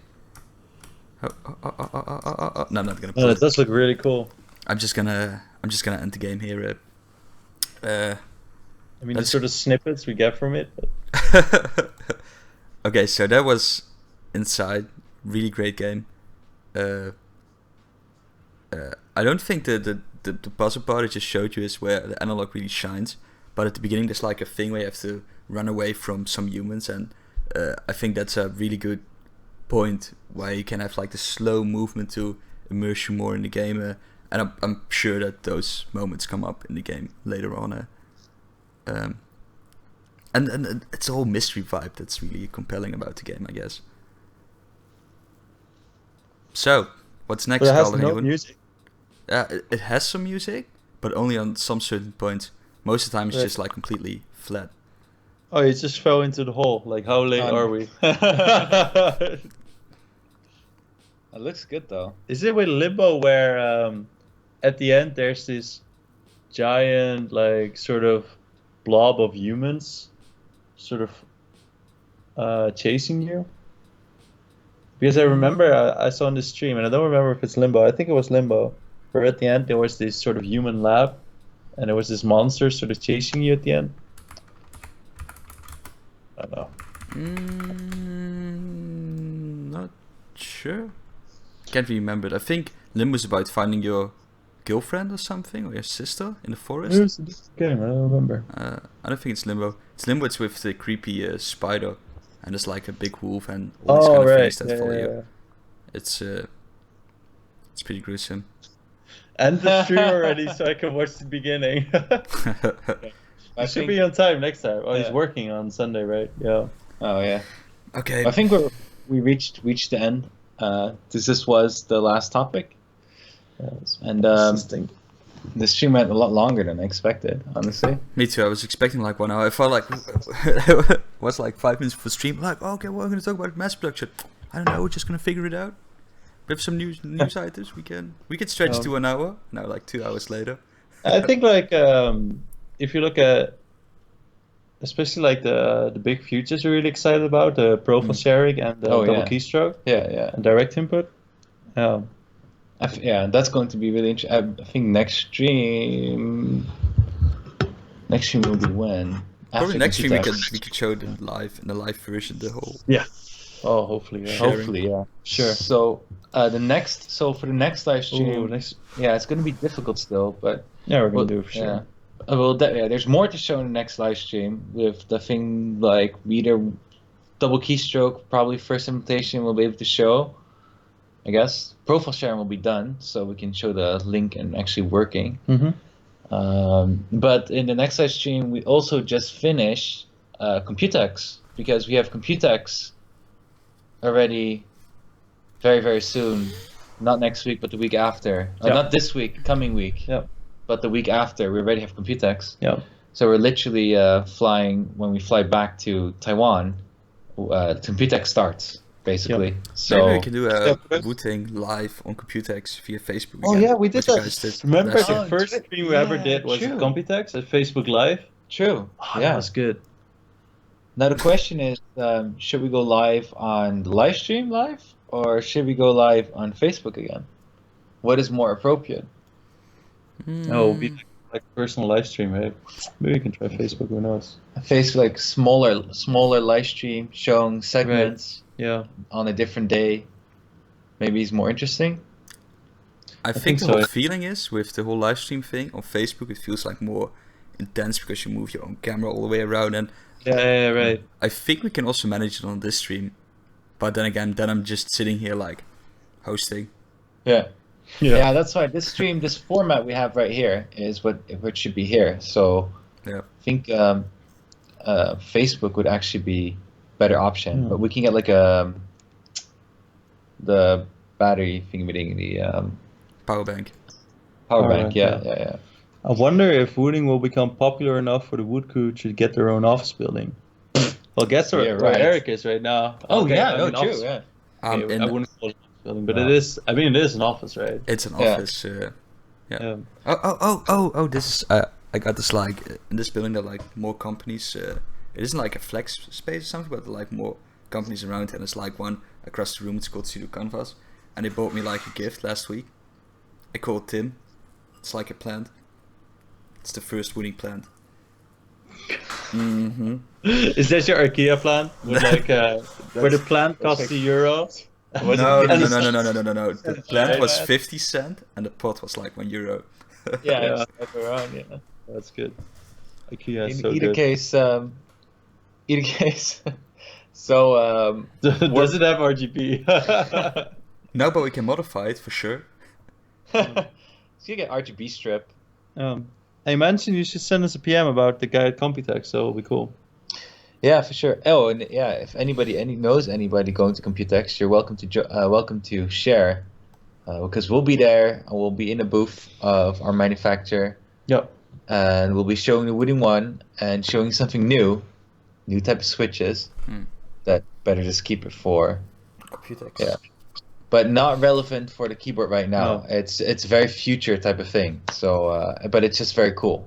Yeah, and that's how you should see it. Something cool. That is really cool. Yeah, it's really cool. Okay. Okay. Anyway, so during Computex we'll have probably Facebook live stream. We're going to figure something out that we can do something live, and then we have our regular live stream again in 2 weeks, which will be after Computex, and we'll have more things to show then, of course. Yep. And obviously tomorrow, Oh, maybe with the next live stream. yeah. No, never mind. Okay, then What? tomorrow we're going to start the vlog for the production vlog again, and yeah, you should keep an eye on the blog, and you'll see the vlog pop up. I don't know how tomorrow will look like and when it will be done, but do my best. Yeah. And then that's the end, I guess. There's not much more. Yeah, that's it. Yeah. So definitely. Oh yeah, that's right. If you have another game recommendation that we can play in during the live stream where you have feedback, there's a link in below where you can fill in the Google form to give us feedback. If you want to have any questions or anything like that, Keep an eye on the blog for the vlog. Keep an eye on the blog for the vlog. Yeah. You can subscribe to our YouTube channel also to get a notification about the vlog that will start, I guess. And there's social links underneath, and the video will be timestamped after this live stream. But beware, it can take 1 or 2 days. Yeah. Because we're slow. Or slow. Slow. So, yeah. Then thanks for joining the live stream. Enjoyed it with you guys. We're heading to bed. Tomorrow, a very early day. Yeah. So, see you. Yeah. Thanks for watching. Bye bye. Good night. Bye-bye. Good day. Bye bye.